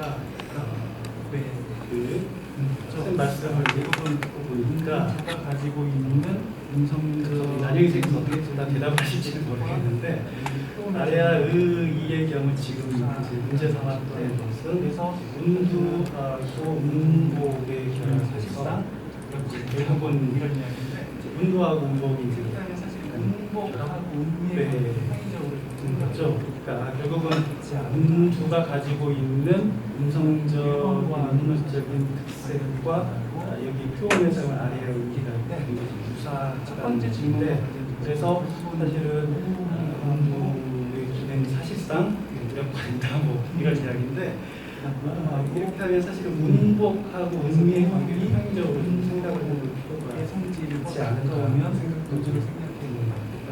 1번과도 사실은 관련이 된다고 인식했는데 첫 번째 질문과 관련해서 결국은 모음하고 이제 순경은 미음과 표시를 했지만 사실은 모음하고 음미 그래서 모음이 운두의 성질과 가까우면 운두를 생각해보면 그다음에 이제 모음이 문복이 이제 음미 모음이와 가까우면 또 이때도 그 순경 미음 같은 표시를 했지만 사실은 그걸 이제 인지싹으로 다루는 것이고 마지막은 제가는 불길한 존재가 되거든요. 그래서 이 둘을 좀 평행적으로 생각하면 그러니까 운두하고 운복이 결합하고 운복과 운미의 결합을 같이 놓고 생각을 해보면 시간도 좀 많이 지났고 논리적인 설명이 가능하지 않을까 객석에 지금 가르쳐야 생각을 하고 있습니다. 제가 이렇게 마지막은 제가 좀 잘 모르겠어서 확인문이나 이런 다른 데 기가 좀 발표하신 분 참고하시다가 세 번째 발표는 자료로 소개했는데요. 네, 저 시간도 좀 많이 지났고 또 안영희 선생님이 안 계시기 때문에 이 발표는 그 일본 그 고마자와 대학 도서관의 에따문고에 있는 그 관음보살 주경원회라고 하는 그 문헌에 대해서 이렇게 소개하고자 하는 발표입니다. 그러니까 여기 1쪽에 보시면 그 2019년 6월 15일에 그 강독한 내용을 좀 수정한 것인데 그 연도가 잘못됐습니다. 그 2019년 그러니까 한 달도 안 됐는데 한 25일 전에 그 원래 강독회 그 원로 선생님들이 이제 하시는데 그 일정에 문제가 생겨서 이제 거기 대신 또 그 발표를 하게 돼서 좀 급하게 준비하는 면이 있고요. 이 발표도 그런 점에서 이렇게 꼼꼼하게 살피지는 못해서 그 학술 발표를 하기보다는 자료를 소개하는 그런 형식으로 발표를 진행하도록 하겠습니다. 이 자료를 알게 된 거는 한 3월인가 2월경에 그 동국대학교 불교학술원에서 이 고마자 대학에 무슨 불교 문헌을 그 조사하러 가는 팀이 있는데 조사해 보니까 도서관에서 인터넷 서비스를 한다더라. 거기 보니까 한글 자료가 몇 개 있더라. 한번 관심 있으면 봐라. 이렇게 이제 얘기해 주는 선생님이 있어가지고 그래 그러면 뭐 쓸만한 게 있나 하고 이렇게 이제 이렇게 그 탐색을 하다 보니까 여기에 이제 그 이 고마자 대학 도서관에 전자 귀중 서고라는 이게 이제 한 4월경에 이렇게 그 홈페이지가 바뀌었어요. 그 전에는 여러 번 찾아가서 들어갔어야 되는데 이게 개편이 되면서 여기에 이걸 누르면 이제 이 여러 문구가 나오는데 그 중에서 한번 눌러보겠습니다. 네, 이거를 누르면 이제 여기에 보시면 뭐 애따문고, 뭐 영구문고 이렇게 탁종문고 이런 여러 가지가 있는데 애따문고는 17개 이제 이런 문고들이 있는데 이 중에 이걸 좀 찾아보다가 이 문헌을 찾게 되었습니다. 그래서 대표를 준비하게 되었고요. 먼저 이 준비된 발표문을 좀 읽고 같이 병행하면서 하도록 하겠습니다. 이 발표는 일본 고마자와 대학 도서관 애따문고의 서명 천수천안 관자재보살 광대원만 무의 대비심 대다란이라는 서명으로 소용되어 있는 문헌을 소개하는 데 목적이 있습니다. 또 이 문헌의 서지사항과 문헌의 언어에 나타난 몇몇 언어 현상을 살펴보고 이 문헌이 한국각중앙연구원에서 제공한 한국민족문화 대백과 사전에서 이 관음보살 주경 언해라고 설명되어 있는 이제 각주 2번에 있는 그 책과 동일한 색으로 되어 있는데 이제 대부분의 설명이나 이런 백과사전 기술에서 어디 있는지 모른다라고 이제 다 되어 있는데 이제 어디 있는지 알게 되었으니까 뭐 그런 내용들을 수정할 수 있는 계기가 될 거라고 생각합니다. 그리고 이제 이 문헌에 대해서 다룬 선행 연구는 이제 애따 선생이 1934년 청구학중에 학총에 발표한 내용과 그다음에 안병현 선생님께서 1987년 한글판 5대 진원에 대해서 이 문헌에 대해서 1934년에 있는 그림 1에 있는 사진 요 하나만을 가지고 이제 말씀을 하셨던 내용인데 그 상태가 이 두 개를 비교해 보시면 한 80년 사이에 너무 벌레들이 너무 많이 먹어가지고 이렇게 상태가 좀 많이 안 좋아진 것을 볼 수 있어서 좀 안타까운 면이 있습니다. 이렇고요. 네.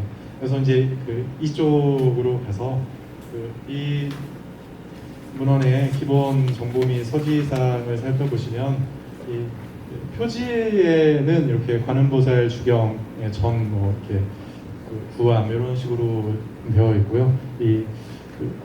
직접 문헌을 보지는 못해서 이 문고에 있는 상세 서지 정보가 일본어로 되어 있는데 간략한 부분들만 제가 이렇게 해석을 해서 이렇게 실어 놓았습니다. 그래서 사주장변에 무게 흑어미가 있으며 일면 8행으로 되어 있고요. 첫 부분에 다란이 개청 후에 원문으로 된 진원 이름, 언해 한글로 표기된 진원의 순서로 42개의 진원이 순차적으로 나열되어 있습니다. 진원 부분은 범저 한문이 되어 있고 한문이 없이 한글로만 되어 있고 한문 진원 이름은 한 칸 아래에서 시작하고 언해는 두 칸 아래에서 시작되는데 진원에는 순경음 비읍과 반침이 사용되었으나 언해에는 순경음 비읍은 사용되지 않았습니다. 다음 쪽을 보시면 이게 다음 쪽이고요. 실제로 있는 이런 식으로 되어 있습니다. 여기 진원 이름이 한 칸 아래에서 나오고 그 다음에 밑에 두 줄로 한글이 나오고 그 다음에 이제 한글로 표기된 이 진원 다란이 음이 나오는데 요 수인도는 요 다란이 딱 위에 맞춰서 되어 있습니다. 그림 이런 식으로 되어 있어서 좀 되게 정교하게 편집에 신경을 썼구나 이런 면을 알 수 있었습니다. 그리고 이제 애따 선생 34년 책을 보면 이 페이지 수는 안 밝혔어요. 그래서 되게 큰 책인가 그런 생각이 들었었는데 이제 이런 식으로 되어 있다. 이제 뒤에 이제 감기 부분이 나와 있는데 그 부분을 좀 살펴보시면 감기에 대한 내용 앞에 이 부분에 대해서 단기와 되게 사용해 발문이라고 하기도 조금 이렇게 성격이 좀 이렇게 밝은 성격에 가까운 그런 부분인데 이 내용을 쭉 읽어보면 강독회 때는 이제 간단하게 선생님들 도움을 받아서 한번 해석을 해보았었는데 이 부분에 조 화상이 나옵니다. 이 세 번째 줄 여기 왼쪽에 두 번째 줄에 보면 보시면 조 화상이 나오는데 이 조 화상이 학조다. 애따 선생님도 1934년에 학조라고 하고 이제 안면님도 말씀을 하셨던 부분이 있고요. 그래서 이 1485년 그 5대 진원하고 이렇게 관련이 되게 많은 문헌이라고 생각을 했습니다. 그래서 다시 돌아와서 여기 이제 시주지를 그러니까 간기를 보시면 성화 12년 세제 병신 정월 이렇게 되어 있어서 그러니까 그 1476년 이게 되게 확실한 연도가 확실한 그 문헌이고 뒤에 보면 시주 귀인 담월원 박씨 같은 걸 속에는 좀 이렇게 먹으로 쓴 듯한 느낌이 드는데요. 그건 좀 정확하지는 않고 그 옆에 있는 사람들을 좀 이렇게 인적사항을 살펴보니까 덕원군하고 창원군은 형제인데 저 형제의 어머니가 그 담월원 그 귀인 담월원 박씨로 추정이 됩니다. 그래서 자기 이름만 썼다가 어머니 이름을 빼먹어서 넣은 게 아닌가 뭐 이런 생각도 좀 해봤었고요. 그 옆에 이제 정의공주는 그 이제 그 문종하고 세조 사이에 있는 그 세종대왕과 소원왕후 사이의 그 딸이고요. 그다음에 이제 영가 부부인 신씨 같은 경우는 그 광평내군의 이제 정부인 신씨로 추정이 되고 여기 기성수 같은 경우는 이렇게 좀 실록을 찾아보니까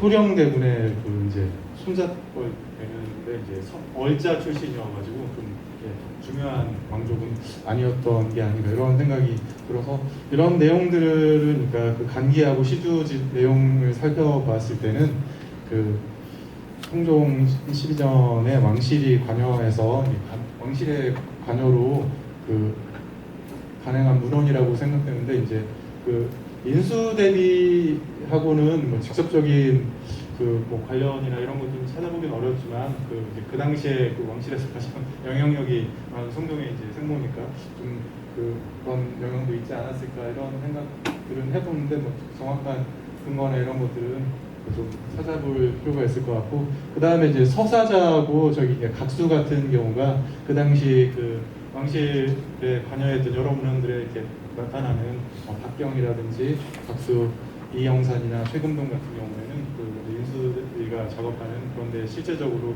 저격했던 그런 그 다른 단기들의 기록이 있어서 이렇게 찾아볼 수 있고요. 이제 이거를 준비하면서 그 이제 뭐 다른 선생님들 특히 이제 안대현 선생님이나 김성민 선생님하고도 이렇게 많은 제가 그 가르침을 받았었는데 이 이름을 어떻게 할 것인가, 이 문헌의 이름을 어떻게 할 것인가 이게 좀 상당히 좀 고민이 많이 되었었는데요. 이 표지에는 이렇게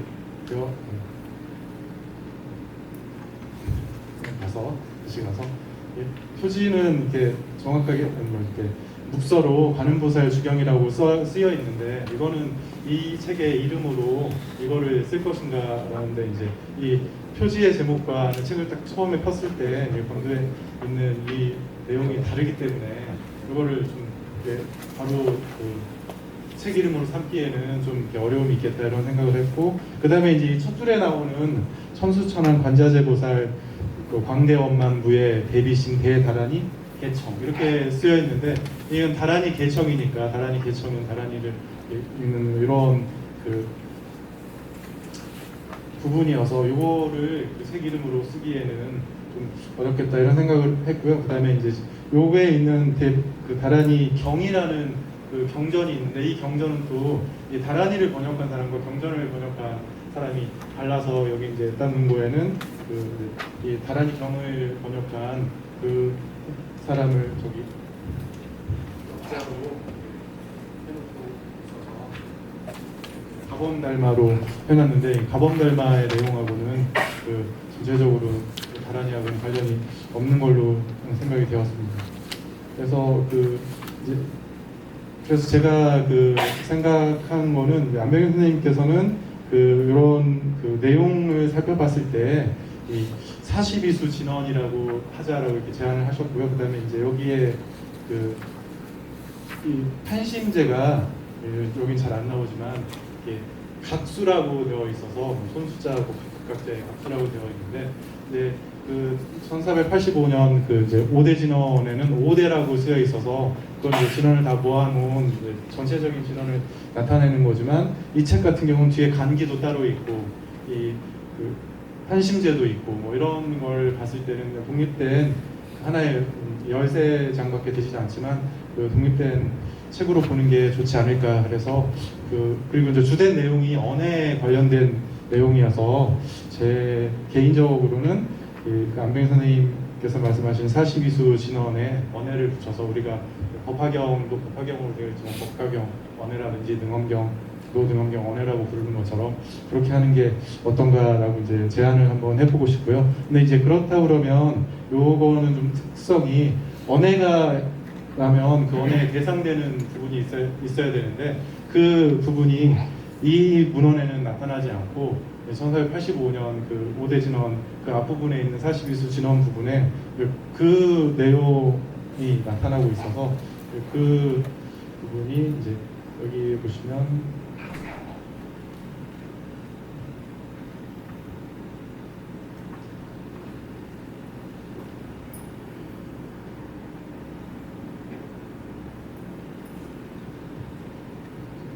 이런 식으로 여기에 보시면 경운 약위 구요 종종 진제 자 구자 강어 차수 진원 이런 식으로 되어 있어서 이 내용에 대한 그 거의 축자적인 그 해석이 그 한글로 된 부분이어서 제가 이제 뒤에 부록으로 이제 그 두 개를 다 정리를 해놓긴 했는데요.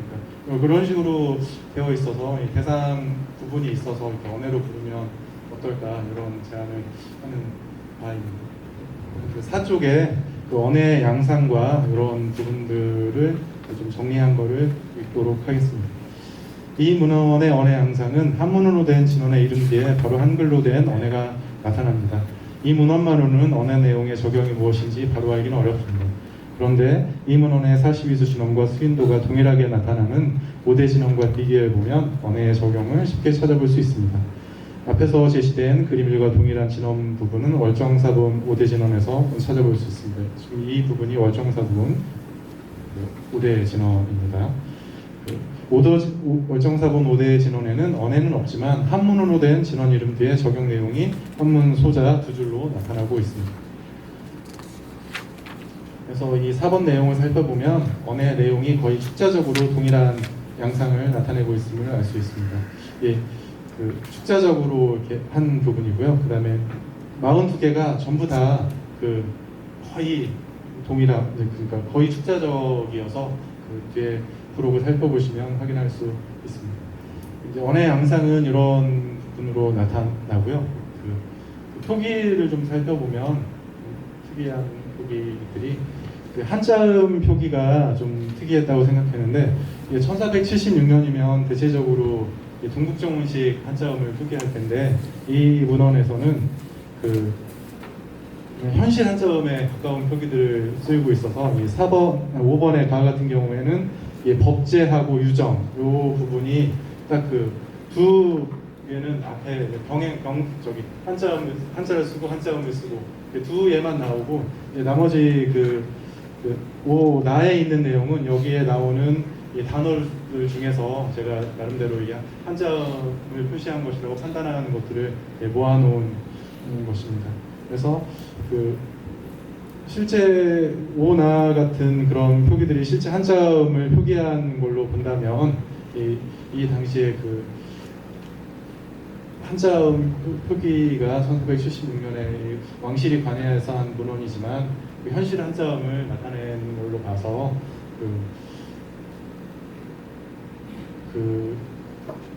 육조 법보단경원에 1496년 하는 것보다 훨씬 이른 시기의 것으로 생각해 볼 수 있고, 그 다음에 이제 이거에 후속 관련이 있는 1485년 5대 진원 같은 경우에는 한자음 표기가 따로 안 나타나는데 이제 뒤에 있는 영업약수나 이런 데 언해된 거는 대부분 동국정운식 한자음을 쓰고 있어서 요 문헌의 좀 성격이 좀 그것과는 다르다고 생각을 했습니다.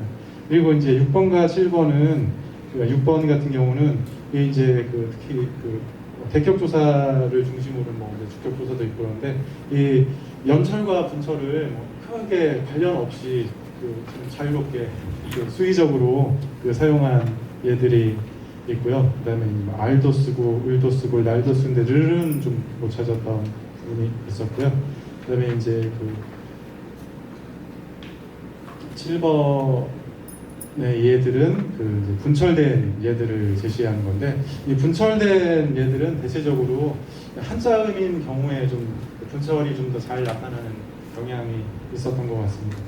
그리고 그 이제 8번과 9번은 이제 뭐 기억 탈락이라든지 좀 약간 특이한 그 어미 형태 이런 부분들을 찾아본 예고요. 이제 10번은 좀 어휘들 중에서 좀 특이한 어휘라고 생각되는 부분들을 좀 이렇게 정리해 놓은 것이어서 좀 한번 좀 읽어보시면 아 이런 내용들이 있구나. 그리고 뭐 되게 공개된 자료니까, 그리고 뒤에 그 부록으로 그 다 전문을 얼마 안 돼서 다 실어놔서 뭐 그걸 살펴보시면 될 것 같고, 이제 이 내용을 좀 정리해서 문법적으로 어떤 특성을 나타내는지 이런 것들을 좀 정리해서 발표해야 되는데 제가 거기까지는 준비하지 못했고 이 부분은 또 정확히 알지 못해서 좀 더 공부가 필요해서 그런 부분이 있었고요. 그다음에 그 마지막에 이 진원 표기에서 좀 특별했던 게 그 6쪽에 있는 부분인데요.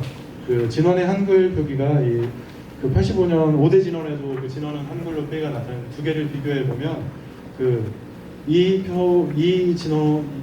문헌의 진원 표기는 합자가 하나도 없습니다.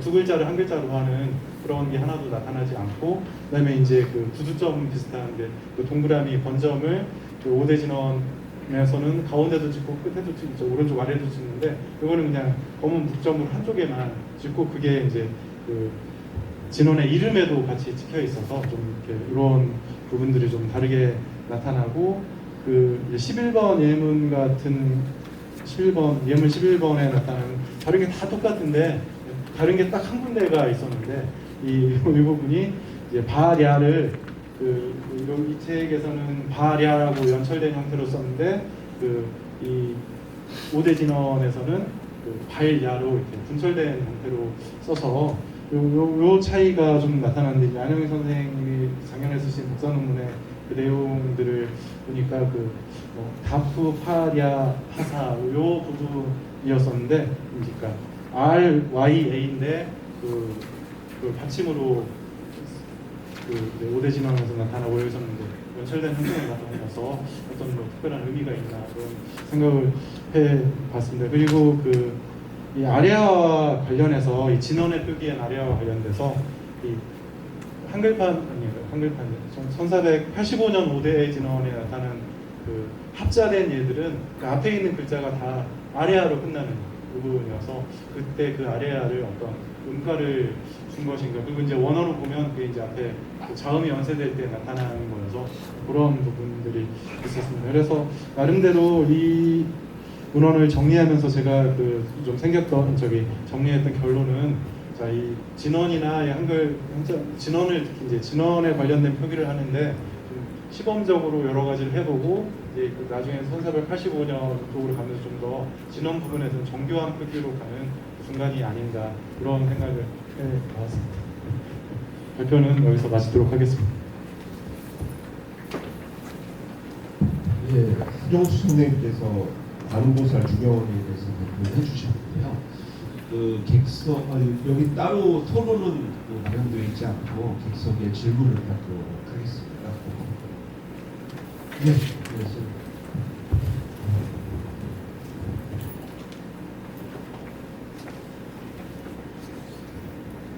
동국적인 수준입니다. 문헌의 이름 말씀하셨는데요. 여전히 좀 문제가 있다고 생각이 되는데, 안병희 선생님께서 42수 진언이라고 말씀하신 거는 이제 원래 우리가 법화경 언해라고 하는 게 원래 이름이 묘법 연화경만 돼 있잖아요. 언해가 없잖아요.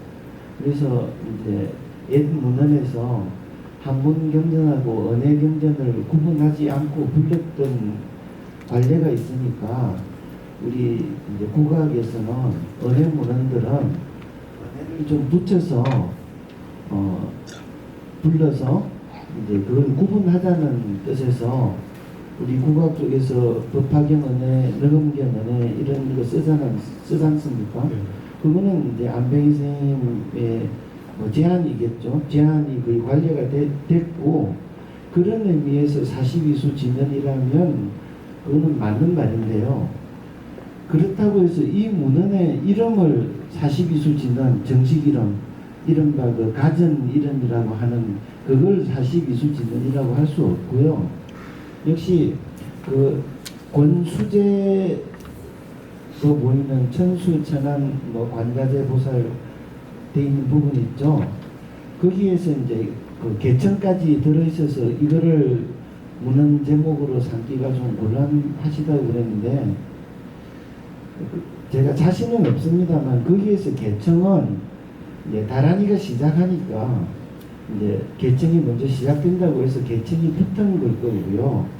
정확하게는 거기에 다란이까지를 끊어서 그렇게 이름을 붙이면 될 것 같고, 그 선생님 보여주신 그림 1번에 그림 1번이 지금 에다 선생님 책에 있는 그림이라는 거잖아요. 네. 근데 그 밑에 보면 천수천왕 관자대부살 그죠? 대비신 다란이 경까지 붙여서 돼 있잖아요. 네. 아마 에다 선생님도 다란이까지 읽고 경을 붙여서 이 문헌의 제목을 삼은 것 같고요. 이 제목이 더 합당하다고 생각하고요. 두 번째는 그 천수경 문제인데요. 천수경이 두 가지가 있는 것 같습니다. 보통 우리가 그냥 불교에서 천수경이라 그러면 지금 우리 그 절에서도 많이 강독하고 있지 않습니까? 천수경을.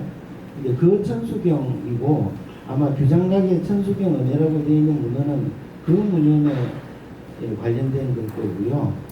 그 다음에 그것과 관계없이 지금 이 문헌을 줄여서 천수경, 천수천왕 관자재부사이니까 천수경이라고 부르는 그 두 가지가 있어서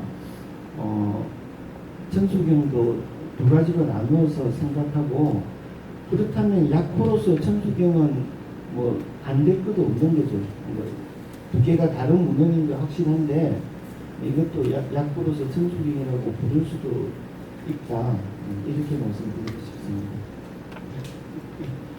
선생님 말씀은 잘 들었습니다. 근데 이제 그 다란이 경이라고 하는 부분이 이제 요 그 대비신 다란이는 이제 신묘장구 다란이하고 합해서 오대신을 함께 다루기도 하고, 그래서 그다음에 이제 그렇게 대비신 다란이경이라고 하게 되면 이게 좀 그 다란이경 전체를 나타나는 게 아니라 그 중에 앞부분에 있는 일부만을 나타나는 게 아닌가, 말하는 게 아닌가 해서 42수 진원이라고 하면 요 42수 진원 그 자체만을 그래서 되게 한정적인 그래서 문헌의 성격을 좀 잘 나타낸다고 해서 그렇게 생각을 했고요. 그다음에 이제 제가 좀 더 강력하게 증거로 생각했던 부분은 이 판신제가 각수인데 42 숫자를 각으로 하고 이제 손수를 해서 그런 식으로 판신제를 썼다고 생각을 해서 그 42수 진원에 반영된 아주 작은 책이다라는 개념을 한 게 아닌가, 그래서 그렇게 생각을 했습니다. 좀 더 고민을 좀 더 해보도록 하겠습니다.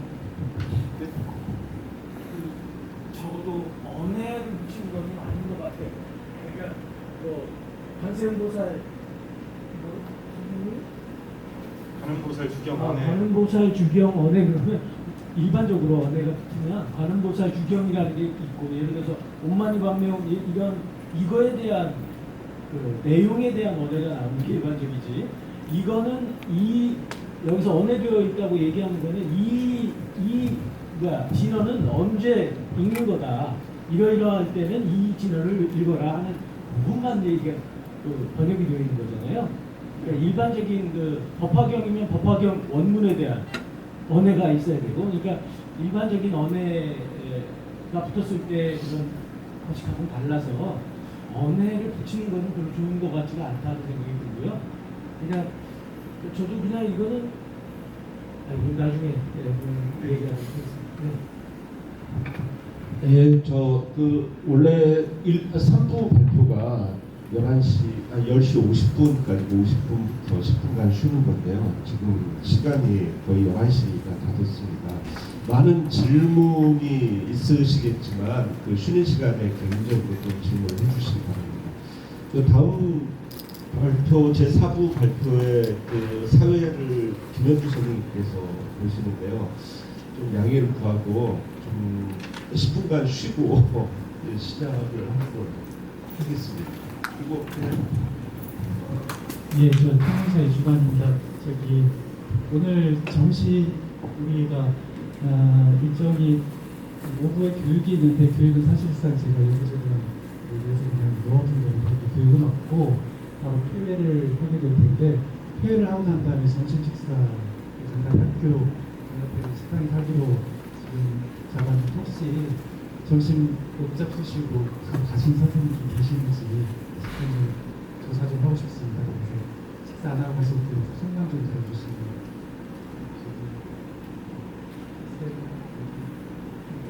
네, 잘 알겠습니다. 감사합니다.